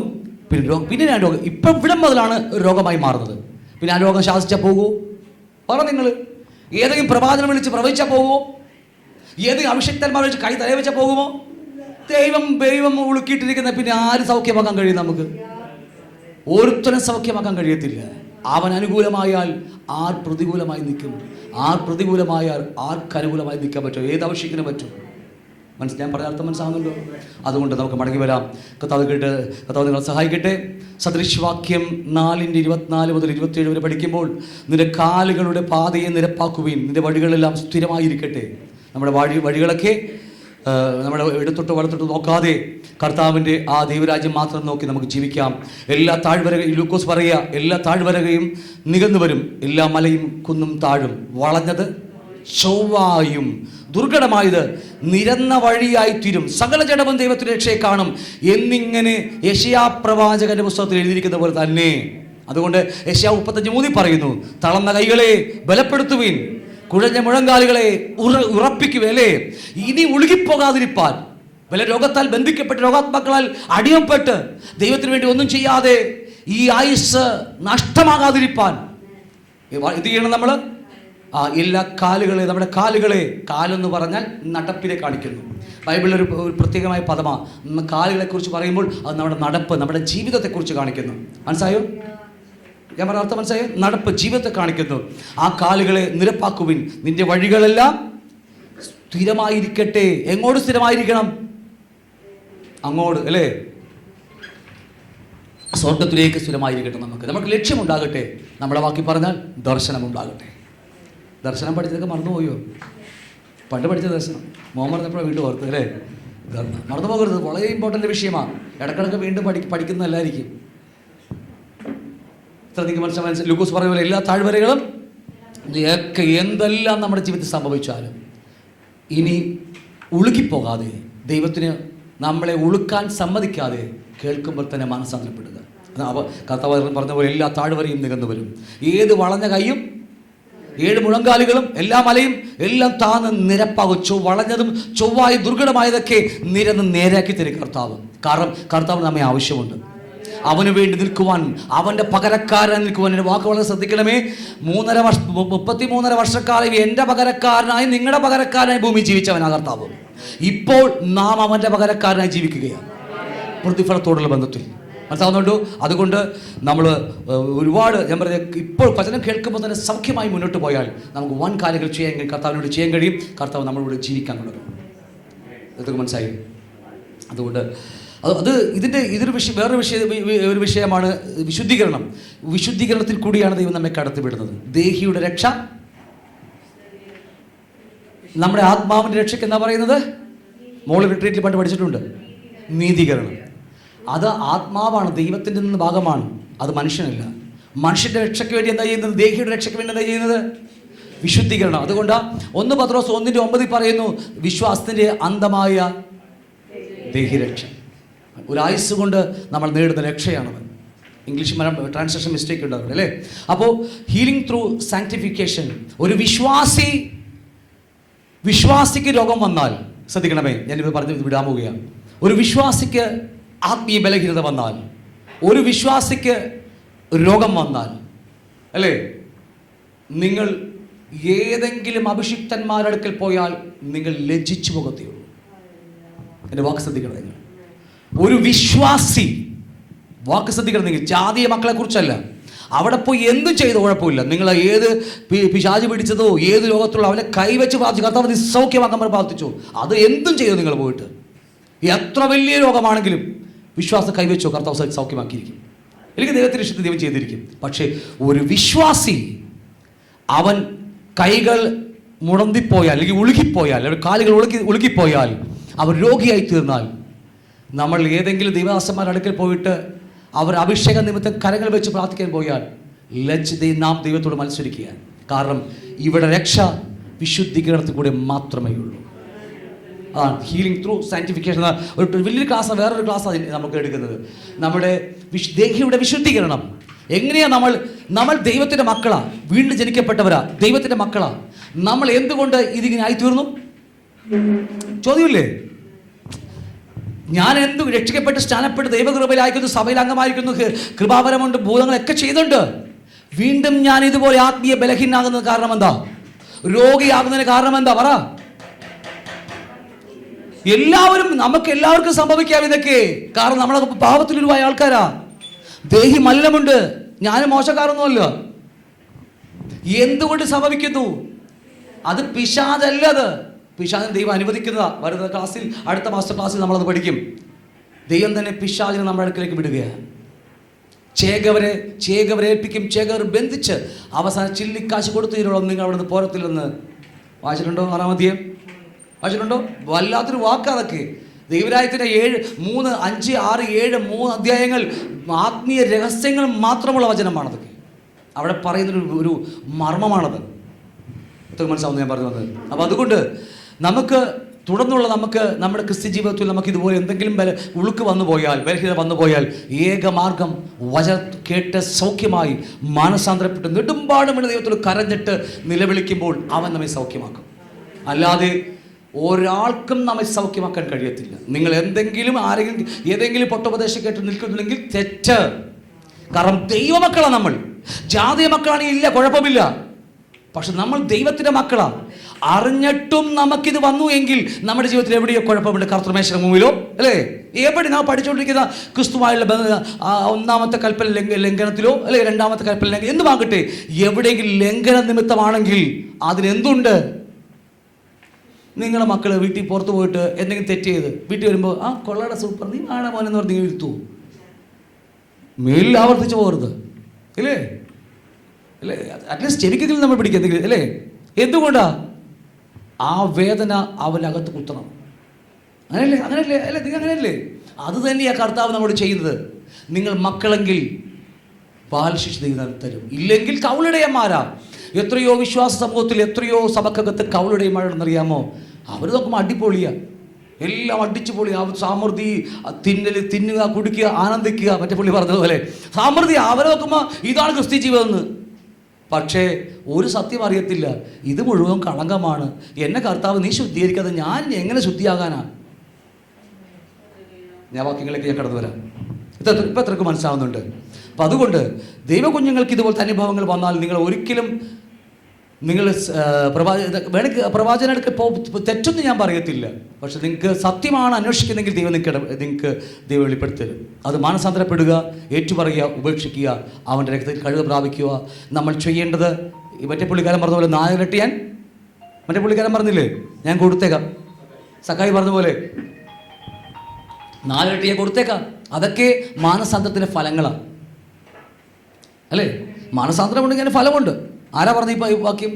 യോഹന്നാൻ സ്നാപകൻ പറഞ്ഞ പോലെ അവർ വരുമ്പോൾ മാനസാന്തര ഫലം കാണിക്കാൻ. നിങ്ങൾ ചുമ്മാ വന്നിട്ട് കാര്യമില്ല. നമുക്കൊന്ന് ചുമ്മാ വരുമ്പോൾ എല്ലാം മാനസം അല്ല, അതിന് ഫലമുണ്ട്. അതിന് നമുക്കറിയാം. ഒരുവൻ കടന്നു വരുമ്പോൾ സംസാരിക്കുമ്പോൾ വാക്യമ്പോൾ എന്താണെന്ന് നമുക്കറിയാൻ കഴിയും.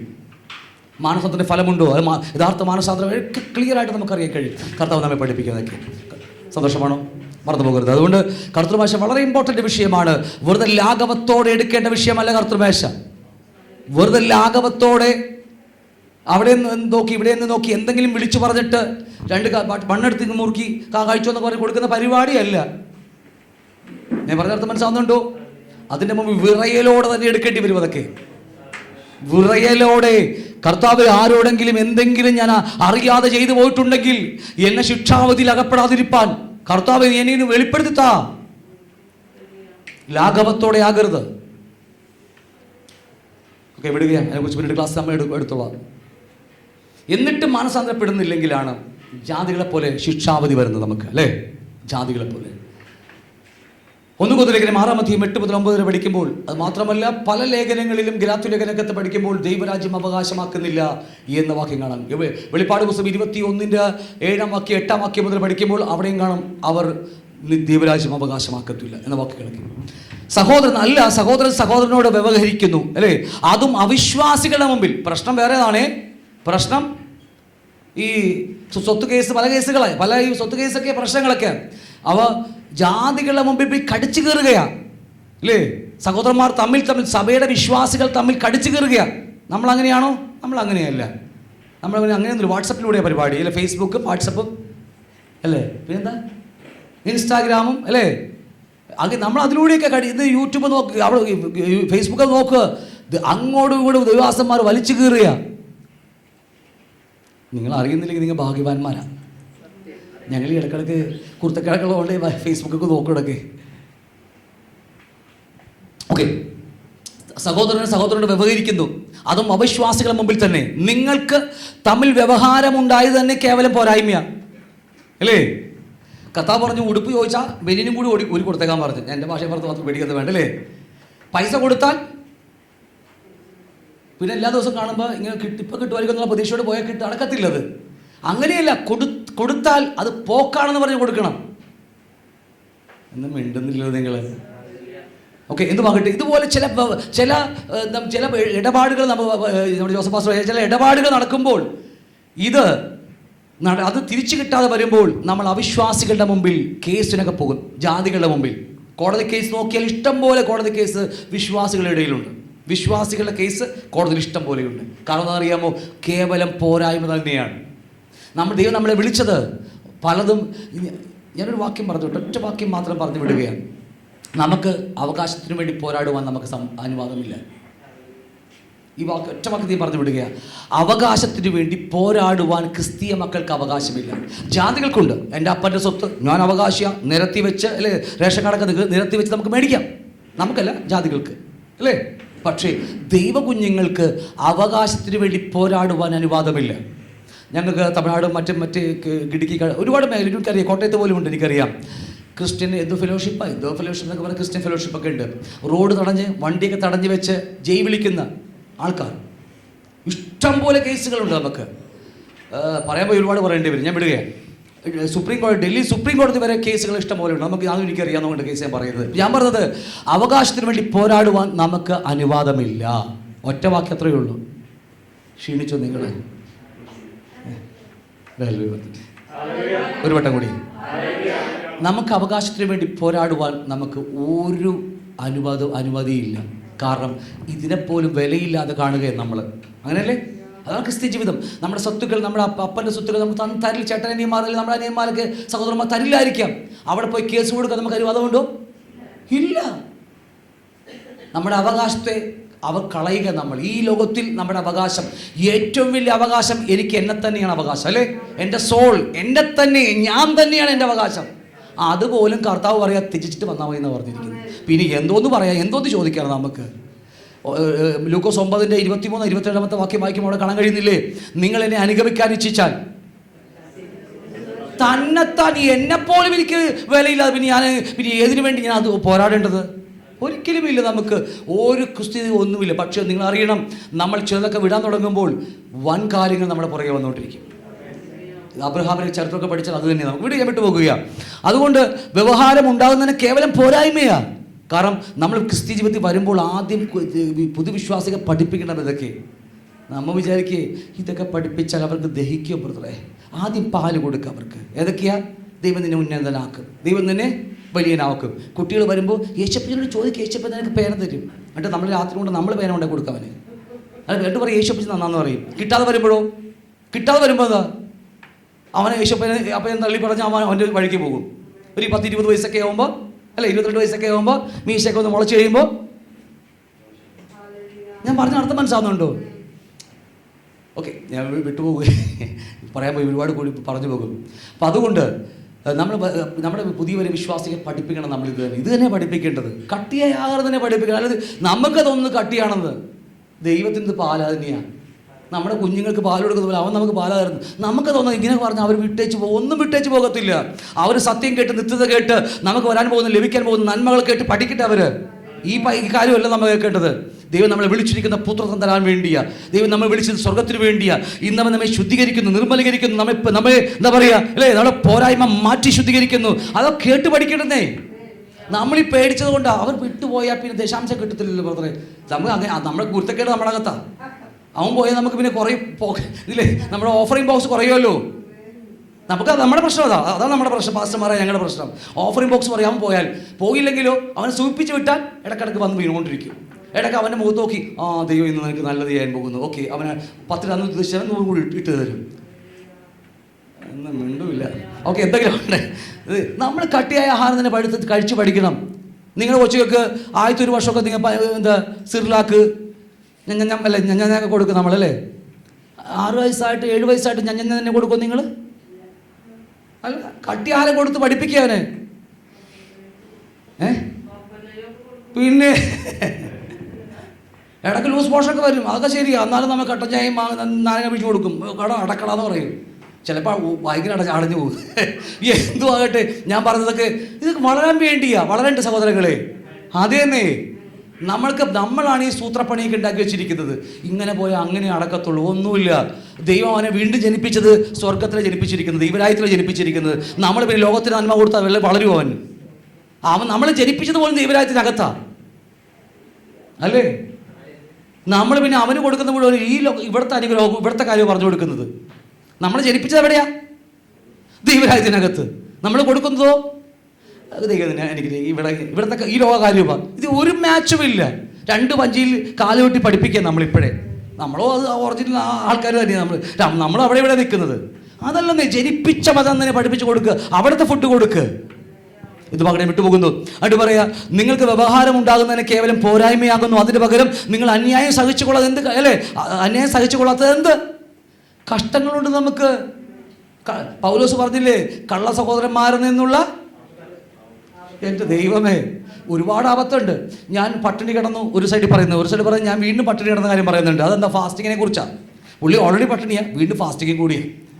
ഇവന് കഷ്ടങ്ങൾ നിരയെ അവിടെ എഴുതി വെച്ചിരിക്കുന്നു. അവസാനം പറയാ, കള്ള സഹോദരന്മാരെന്നുള്ള ആപത്ത്. പുള്ളി കേസ് കൊടുത്ത എവിടെയെങ്കിലും അപ്പോസ്തലന്മാരുടെ അടുത്ത് പറഞ്ഞേ, മറ്റവൻ നിങ്ങൾ എൻ്റെ കൂടെ വിട്ടവൻ അവൻ ശരിയല്ല, കേസ് കൊടുത്തൊന്നുമില്ല. സഹിച്ചു അവിടെ. അതാ പറഞ്ഞത്, നിങ്ങൾ അന്യായം സഹിച്ചു കൊള്ളാത്തത് എന്ത്? സഹിക്കാൻ വേണ്ടി കർത്താവ് നമ്മൾ വിളിച്ചിരിക്കുന്നത്. സഹനം പഠിക്കാൻ വേണ്ടിയാ ഇതൊക്കെ നമ്മുടെ ജീവിതത്തിൽ വരുന്നെങ്കിൽ. നമ്മൾ യേശുവിൻ്റെ സഹിഷ്ണുത പഠിക്കാൻ വേണ്ടിയാ. ഇങ്ങനെയുള്ള ചിലതൊക്കെ നമുക്ക് ആവശ്യമാണെന്നേ. ആണോ ഇല്ലയോ? ഓക്കെ, എന്തെങ്കിലും കൊടുക്കാൻ എന്തെങ്കിലും ഉണ്ടെങ്കിൽ ഇപ്പം ചീട്ട് കീറി കഴിഞ്ഞാൽ അല്ലേ. പണ്ട് ഞാൻ എക്സോഡസിലെ അസിസ്റ്റൻറ്റ് പാസ്റ്റർ, പേരിനും പറയില്ല, പഠിക്കുന്ന വേണ്ട, അദ്ദേഹത്തിൻ്റെ വീട് പണിതു. ഞാൻ വീട് പണി കഴിഞ്ഞ് മര്യാദക്ക് പണിത വീട്, പൈസ കറക്റ്റ് പൈസയൊക്കെ ഉണ്ടല്ലോ. പക്ഷേ അറിയാലോ, മോഹങ്ങൾ പൊങ്ങി വരുമല്ലോ നമുക്ക്. അവിടെ കണ്ടതുപോലെ ഗ്രാനൈറ്റ് ഇടാം, കൊള്ളാം ചിലവ്. അവസാനം പാസ്റ്റർ എടുത്തോ, ഗ്രാനൈറ്റൊക്കെ എടുത്തോ, പൈസ നമുക്ക് തന്നേക്കാം എന്നൊക്കെ പറഞ്ഞ് നമ്മൾ പണി തുടങ്ങി. പല കാര്യങ്ങൾ ഇൻറ്റീരിയർ വർക്ക് വന്നപ്പോൾ അത് കൂടി ഇട്ടാൽ മതി, കുറഞ്ഞത് വേണം. അവിടെ അങ്ങനെ കണ്ടത്. ഓക്കെ, അവിടെ കണ്ടതുപോലെ ഇട്ടോളാം പറഞ്ഞ് അവസാനം വലിയൊരു എമൗണ്ട് കടം വന്ന് 3-5 ലക്ഷം രൂപ എനിക്ക് തരാനുണ്ട്. പുള്ളി കഴിഞ്ഞപ്പോഴത്തേക്ക് ബില്ല് നോക്കിയപ്പോൾ ഞാൻ കൊടുത്ത പൈസ എനിക്ക് തരാനുണ്ട്. അപ്പോൾ ഇപ്പോൾ നല്ല മനുഷ്യനുണ്ട് പുള്ളി. അപ്പോൾ തന്നെ ചെക്ക് എടുത്തന്ന് എനിക്ക്. അതിപ്പോഴും വർഷം 10-15 ഇപ്പോഴും ചെക്കായിട്ട് തന്നെ ഇരിക്കുന്നുണ്ട്. വർഷങ്ങൾ അതിനുശേഷം ഞാനൊരു വലിയ കടത്തിൽ കൂടി, കടമെന്ന് പറഞ്ഞാൽ കടമല്ല, ഒരു പട്ടണയിൽ കൂടി, എന്താ പറയുക, ഒരു സാമ്പത്തിക ടൈറ്റിൽ കൂടി ഞാൻ ദൈവനെ കടത്തി വിട്ടു. എൻ്റെ ഇന്നോവയ്ക്ക് അതെല്ലാം വിൽക്കേണ്ടി വന്നിരിക്കുന്നത്. ഒരുപാട് കുറച്ച് മാസങ്ങൾ, 3-4 മാസമൊക്കെ എൻ്റെ ജീവിതത്തിൽ വലിയ കഷ്ടം വന്നു. ഭയങ്കര എന്ന് വെച്ചാൽ ബാക്കി സ്വത്ത് അവയ്ക്കുണ്ട്, പണിസ്ഥലത്ത് സാധനമൊക്കെ ഉണ്ട്, പക്ഷേ അനുഭവിക്കാൻ കഴിയുന്നില്ല. 1 രൂപ കുടുക്ക പൊട്ടിച്ചൊക്കെ 25 അന്നൊക്കെ 50 പൈസയൊക്കെ 1 രൂപയൊക്കെ കൂട്ടി വെച്ചിട്ടാണ് ലൂലു കൊണ്ടേ കൊടുത്ത് ദേവി കൊടുക്കുമ്പോൾ അവിടെ സാധനം മേടിക്കാൻ വേണ്ടി പോകുമ്പോഴേക്ക് അവിടെ പോയപ്പോൾ എനിക്ക് നാണക്കേടതൊക്കെ. അപ്പോൾ അതുപോലെ വലിയ ടൈറ്റ് കടന്നുപോയി. ആ സമയത്താണ് ഞാൻ പ്രാർത്ഥിച്ചുകൊണ്ടിരിക്കുമ്പോൾ 2 അനുഭവങ്ങളുണ്ട്. അതിൽ ഒരു അനുഭവം മാത്രം മാത്രം പറയാം. പ്രാർത്ഥിച്ചുകൊണ്ടിരിക്കുമ്പോൾ ഭർത്താവ് പറഞ്ഞു, പണ്ട് ഇതുപോലെ ഒരു വീട് പണിതപ്പോൾ സാധാരണക്കാരല്ല, അസിസ്റ്റന്റ് പാസ്റ്റർ, അതും എക്സോഡസിൽ തന്നെ, പേരും ഞാൻ പറയത്തില്ല. അദ്ദേഹത്തിന് വീട് പണിതപ്പോൾ ആദ്യം ഞാൻ പണി കഴിഞ്ഞ് എനിക്കൊരു 3-4 ലക്ഷം രൂപ തരാനുണ്ടായിരുന്നു. ആ ചെക്ക് എൻ്റെ കയ്യിലിരിക്കുക.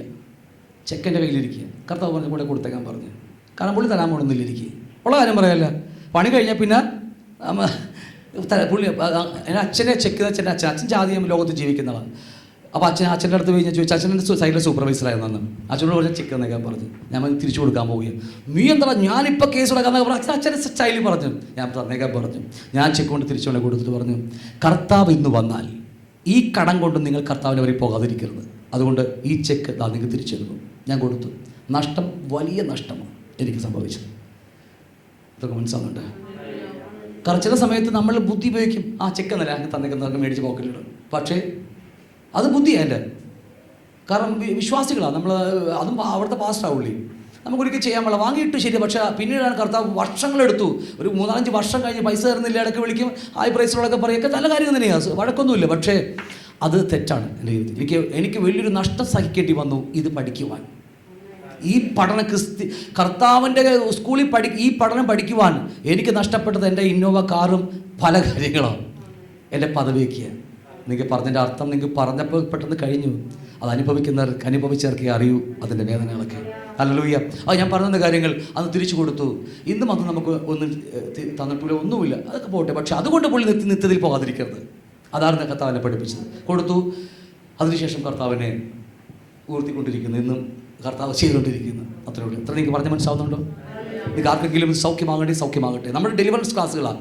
ഒരുപാട് എനിക്ക് ഒട്ടനവധി പറയാനുണ്ട്. കാരണം അതുപോലെ തീ കൂടി കടത്തിവിട്ട ദൈവം ഇവിടെ നിർത്തിയിരിക്കുന്നത്. ഒട്ടനവധി പറയാനുണ്ട് നമുക്ക്. അപ്പോൾ അതുകൊണ്ട് കർത്താവ് തരുന്നത് മാത്രം പറയാം, അല്ലാത്തത് പറയാൻ എനിക്ക് അവകാശവുമില്ല, യജമാനൻ സമ്മതിക്കത്തുമില്ല. അപ്പോൾ അതുകൊണ്ട് അന്യായം സഹിച്ചു കൊള്ളാത്തത് എന്ത്? കാരണം സഹിക്കാൻ വേണ്ടി ദൈവം വിളിച്ചിരിക്കുന്നത്. ആരുമാകട്ടെ, വലിയ സ്വത്തുക്കളാവും, ഒന്നുമല്ല, ഇതല്ല, എനിക്ക് അതിനേക്കാളും വലുതുണ്ട്. ഇന്നും ഇവിടുത്തെ ലോകം അറിയപ്പെടുന്ന ലോകത്തെ ഏറ്റവും വലിയ ദൈവദാസൻ, നിങ്ങൾക്കറിയാം, പേര് പറയാതെ ഇവിടുത്തെ കിട്ടി കാണാം. അദ്ദേഹത്തിൻ്റെ വീട് പണിതിന് 2,70,000 എനിക്ക് ഇപ്പം കിട്ടാനുണ്ട്. അത് ചെക്കൂല, അത് പിന്നെ നല്ല കാര്യം. എന്ത് ചെയ്യണം? ലോകമതാ. അവിടെ ഒരു നേരത്തെ ഭക്ഷണത്തിൻ്റെ പൈസ മതി എനിക്കിത് കിട്ടാനായിട്ട്. ഞാൻ വിട്ടുപോകുകയെ. ഞാൻ പറഞ്ഞ കാര്യങ്ങൾ ഒരുപാട് കഷ്ടം സഹിക്കാൻ ദൈവം നമ്മൾ വിളിച്ചിരിക്കുന്നത്. നമുക്ക് പ്രതികരിക്കുവാനോ ഇടയ്ക്ക് എന്താ പറയുക, പണ്ട് ഞാൻ പറഞ്ഞിട്ടുണ്ട്, ഇല്ലെന്നില്ല, ജാതി ലോകത്ത് ജീവിച്ചാൽ പറഞ്ഞിട്ടുണ്ട്, നമ്മളൊക്കെ ഈ കുത്തുന്ന വാക്കുകളൊക്കെ പറഞ്ഞിട്ടുണ്ട്. പക്ഷേ ഇന്ന് നമുക്ക് പറയാൻ അനുവാദമില്ല. പ്രൈസിലോടെന്നല്ലാതെ ദൈവത്തിനെ അനുഗ്രഹിക്കുന്നല്ലാതെ നമുക്കൊന്നും പറയാൻ അനുവാദമില്ല. ഇന്നും ഇപ്പോഴും ദൈവം നമ്മെ ശുദ്ധീകരിച്ചുകൊണ്ടിരിക്കുക. അപ്പോൾ അതുകൊണ്ട് നിങ്ങൾക്ക് അന്യായം സഹിച്ചുകൊള്ളാത്തത് എന്ത്? നമ്മൾ സഹിക്കാൻ ദൈവം വിളിച്ചിരിക്കുക. ഒരുപക്ഷെ 100 അരി മേടിച്ച് കാണുമ്പോൾ നമ്മളെ കുത്തിപ്പിടിക്കേണ്ട ആവശ്യമില്ല. അതിനേക്കാൾ എത്രയോ വലിയ കടമാണ് കർത്താവൻ നമുക്ക് ഇളച്ചു തന്നത്. നരകത്തിൻ്റെ കടമാണ് ഇളച്ചു തന്നത്, അല്ലേ? നരകത്തിൽ 10,000 താലന്താണ് ഇളച്ചു തന്നിരിക്കുന്നത്, അല്ലേ? ഒരു മനുഷ്യൻ 20 വർഷം അധ്വാനിച്ചാൽ 1 താലന്ത് കിട്ടുമെങ്കിൽ 10,000 താലന്ത് ഒരു മനുഷ്യനല്ല, ഒരു എന്താ പറയുക, ഈ ലോകമുണ്ടാകുന്ന അത്ര അനുഭവിച്ചാൽ പോലും ഉണ്ടാകാൻ കഴിയാത്ത വലിയ കടമാണ് കർത്താവിലേക്ക് ഇളച്ചു തന്നിരിക്കുന്നത്. അപ്പോൾ സഹോദരൻ്റെ ചെറിയ കടങ്ങൾ ഇളച്ചു കൊടുക്കുവാൻ, അത് സഹിക്കുവാൻ നമുക്ക് എന്ത് വേണം? മനസ്സുണ്ടാകണം. മനസ്സാവണം നിങ്ങൾക്ക്? എന്നിട്ട് പറയാ, കഷ്ടം ഏറ്റുകൊള്ളാത്തത് എന്ത്? അപ്പോൾ കഷ്ടമുണ്ട് നമുക്ക്, ഇല്ലേ? അതിനുവേണ്ടി വിളിച്ചിരിക്കുന്നത്. എന്ന് സമൃദ്ധിയായ നമുക്ക് കർത്താവിനെ വിളിക്കുമോ? എന്ന് സമൃദ്ധിയായ കർത്താവിനെ വിളിക്കുമോ? ഒരിക്കലുമില്ല. നമ്മൾ പിന്നെ ദൈവമില്ലാതെ ജീവിക്കാൻ കഴിയില്ല എന്ന് നമുക്ക് എല്ലാവർക്കും പറയാം. കാരണം മനുഷ്യൻ്റെ സൃഷ്ടിപ്പ് അങ്ങനെ തന്നെയാണ്.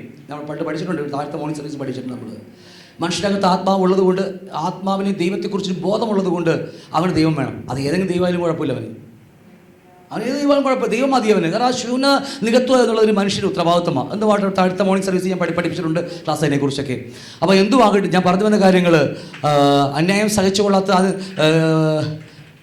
കേവലം പോരായ്മയാകുന്നു. അതിന് പകരം നിങ്ങൾ അന്യായം സഹിച്ചുകൊള്ളാത്തത് എന്ത്? നഷ്ടം ഏറ്റുകൊള്ളാത്തത് എന്ത്? അല്ല, നിങ്ങൾ അന്യായം ചെയ്യുകയും നഷ്ടം വരുത്തുകയും ചെയ്യുന്നു, അതും സഹോദരന്മാർക്ക് തന്നെ, ഇല്ലേ? കുത്തുവാക്കുകൾ പറയുമ്പോൾ അവൻ വന്ന വഴിയെ പോകുകയാണ്. അത് സഹിച്ചിരുന്നെങ്കിൽ അവൻ നമ്മുടെ കൂടെ ഇരുന്നേനെ. പക്ഷേ കുത്തുവാക്കുകൾ പറയുമ്പോൾ, തന്നില്ല എന്ന് പറയുമ്പോൾ, നമ്മുടെ നോട്ടത്തിൽ പോലും അത്രയും തീഷ്ണതയുണ്ട് കണ്ണിന്. നമ്മൾ ദൈവത്തിൻ്റെ മക്കളാണ്. അതൊരു വേറൊരു വിഷയമാണ്. നമ്മുടെ കണ്ണുകൾക്ക് പോലും ഒരു ഒരു ഒരു ഒരു ഒരാളെ തോക്കിയാൽ പോലും കുറച്ച് കഴിയുമ്പോൾ നമുക്കറിയാൻ കഴിയും അത്രയും വ്യത്യസ്തമായ കണ്ണിന് പവറുണ്ട് ഇതിനൊക്കെ. അത്രയും പവറാണ്. വിട്ടുപോകുക. നമ്മുടെ ഒരു ബൾബ് കത്തിക്കാനുള്ള കറണ്ട് പോലും ഇതിനകത്തുണ്ട്. ഇവിടെ ബോളി പഠിച്ചിട്ടുണ്ട് അപ്പോൾ ക്ലാസ്സിനെ കുറിച്ച്. ഒരു ബൾബ് കത്തിക്കാനുള്ള കറണ്ട് പോലും ഇതിനകത്ത് ദിവസം ഓരോ സെക്കൻഡ് ഉണ്ടാക്കിക്കൊണ്ടിരിക്കുക. അത്രയും മനുഷ്യ സൃഷ്ടിപ്പ് എന്ന് പറഞ്ഞാൽ ഭയങ്കര സൃഷ്ടിപ്പാണ്. വിട്ടുപോകുക. അന്യായം ചെയ്യുന്നവൻ ദൈവരാജ്യം അവകാശമാക്കുകയില്ല എന്ന് നിങ്ങൾ അറിയുന്നില്ലയോ? ചായ ഓക്കെ, വേണമെങ്കിൽ ഇനി 1 മണിക്കൂർ കൂടി ഉള്ളു, 5 മണിക്കൂറത്തിൻ്റെ ആണല്ലേ? ഓക്കെ, അങ്ങനെ വേഗം നിർത്തിക്കൊള്ളാം. അന്യായം ചെയ്യുന്നവൻ ദൈവരാജ്യം അവകാശമാക്കിയില്ലെന്ന്. ദൈവരാജ്യം അവകാശമാക്കുക എന്ന് പറയാൻ ദൈവരാജ്യത്തിന് അകത്താണ് നമ്മൾ ജനിച്ചിരിക്കുന്നത്. പക്ഷേ അതുപോലെ നമുക്ക് കിട്ടത്തില്ലെന്ന് ഞാൻ പറഞ്ഞ് മനസ്സിലാവുന്നുണ്ടോ? ഈ നമ്മളിപ്പോൾ ഞാൻ ഇടയ്ക്ക് ദൈവരാജ്യം എന്ന് പറയുന്നത് മാത്രമേ ഉള്ളൂ കേട്ടോ. പക്ഷെ അതിൻ്റെ നമ്മുടെ രക്ഷ ഇരിക്കുന്ന ദൈവരാജ്യത്തിനകത്താണ്. നമ്മുടെ പിതാവ് ഇരിക്കുന്ന ദൈവരാജ്യത്തിനകത്താണ്. നമ്മുടെ കർത്താവ് ഇരിക്കുന്ന ദൈവരാജ്യത്തിനകത്താണ്. നമ്മുടെ അനുഗ്രഹങ്ങളും വാഗ്ദത്തങ്ങളും ഇരിക്കുന്ന ദൈവരാജ്യത്തിനകത്താണ്. അത് കിട്ടില്ലെന്ന് പറയാൻ പിന്നെ പോയില്ലേ? ഞാൻ ജസ്റ്റ് വാക്ക് നിങ്ങൾ പറഞ്ഞതേ ഉള്ളൂ. ഗാഢമായ ക്ലാസ് വേറെ. അപ്പോൾ അന്യായം ചെയ്യുന്നവൻ ദൈവരാജ്യം അവകാശമാക്കുകയില്ല എന്ന് നിങ്ങൾ അറിയുന്നില്ലയോ? അറിയണം. എങ്ങനെയാ? സഹോദരന്മാർ അന്യായം ചെയ്യുമ്പോൾ, സഹോദരന്മാർ എന്താ പറയുക, കേവലം ഈ പറഞ്ഞ പോലെ കഷ്ടം സഹിക്കാതെ വരുമ്പോൾ, അവരോട് പിറുപിറുക്കുമ്പോൾ, ഭിന്നത വെച്ചുകൊണ്ടിരിക്കുമ്പോൾ, കർത്തൃമേശ എടുക്കുമ്പോൾ നമ്മൾ അറിയാതെ ദൈവത്തിന് പ്രതികൂലമായി നിൽക്കുക. ദൈവം പറയുക, നിങ്ങൾ അന്യായം ചെയ്യുന്നവൻ ദൈവരാജ്യം അവകാശമാക്കത്തില്ല. ക്ലിയറാണോ? കർത്താവ് രക്ഷിക്കപ്പെട്ടതുകൊണ്ടൊന്നും സ്വർഗ്ഗത്തിൽ പോകത്തില്ല. ഒരുപാട് കാര്യങ്ങൾ നമുക്കുണ്ട്. നമ്മുടെ ദേഹിയുടെ രക്ഷയ്ക്കാർ വലിയൊരു മർമ്മമാണ്. അതുകൊണ്ട് നിങ്ങൾ തന്നെ വഞ്ചിക്കാതിരിപ്പീൻ. ദുർനടപ്പുകാർ അല്ലെ, പല വ്യത്യസ്തമായ ലൈംഗിക അശുദ്ധിയുള്ളവർ, വിഗ്രഹാരാധികൾ. എന്താ വിഗ്രഹാരാധന? ഇവിടെയുള്ളവർ നമ്മൾ വിഗ്രഹാരാധന ഉണ്ടോ? നമുക്ക് പറ. വിഗ്രഹാരാധന ഇവിടെയുള്ള വിശ്വാസികൾക്ക് ആർക്കെങ്കിലും ഉണ്ടോ? ഇല്ല നമുക്കല്ലേ? ഉണ്ട്. ദ്രവ്യാഗ്രഹമാണ് ഏറ്റവും വലിയ വിഗ്രഹാരാധന. ഇല്ലെന്നൊക്കെ പറഞ്ഞാലും ഞാൻ തെളിയിച്ചു തരാം.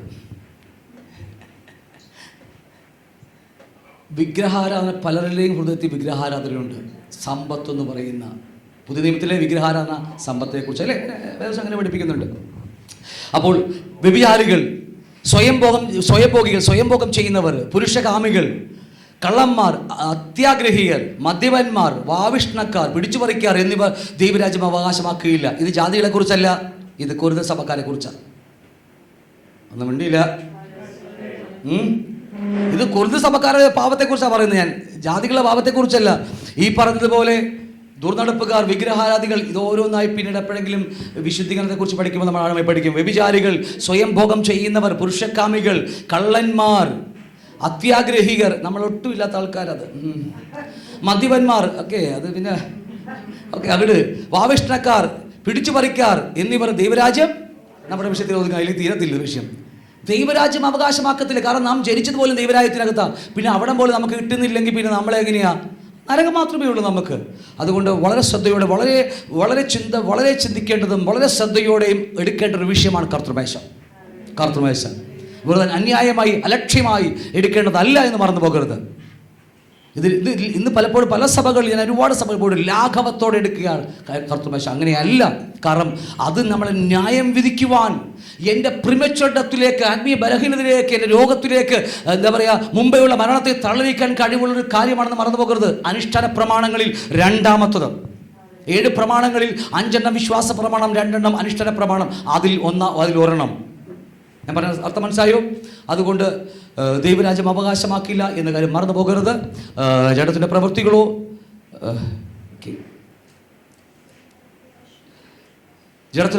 ഗലാത്യർ 5-ാം അധ്യായം പറയുന്നു, ജഡത്തിൻ്റെ പ്രവൃത്തികളോ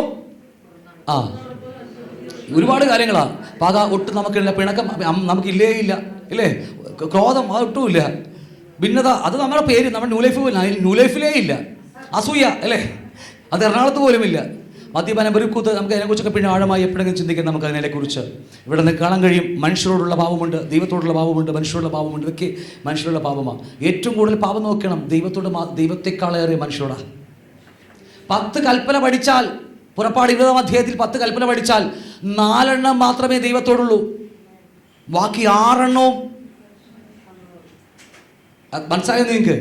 ഇവിടെ ജഡത്തെക്കുറിച്ച് പഠിക്കുമ്പോൾ ദുർനടപ്പ്, അശുദ്ധി, ദുഷ്കാമം, അത് മനുഷ്യനോട്, വിഗ്രഹാരാധന, ആഭിചാരം ദൈവത്തോട് മാത്രമാണ്. ബാക്കിയുള്ളത് ഈ പക, പിണക്കം, ജാരസംഘമൊക്കെ ഇങ്ങനെ കിടക്കുന്ന മുഴുവനും നമ്മൾ തമ്മില.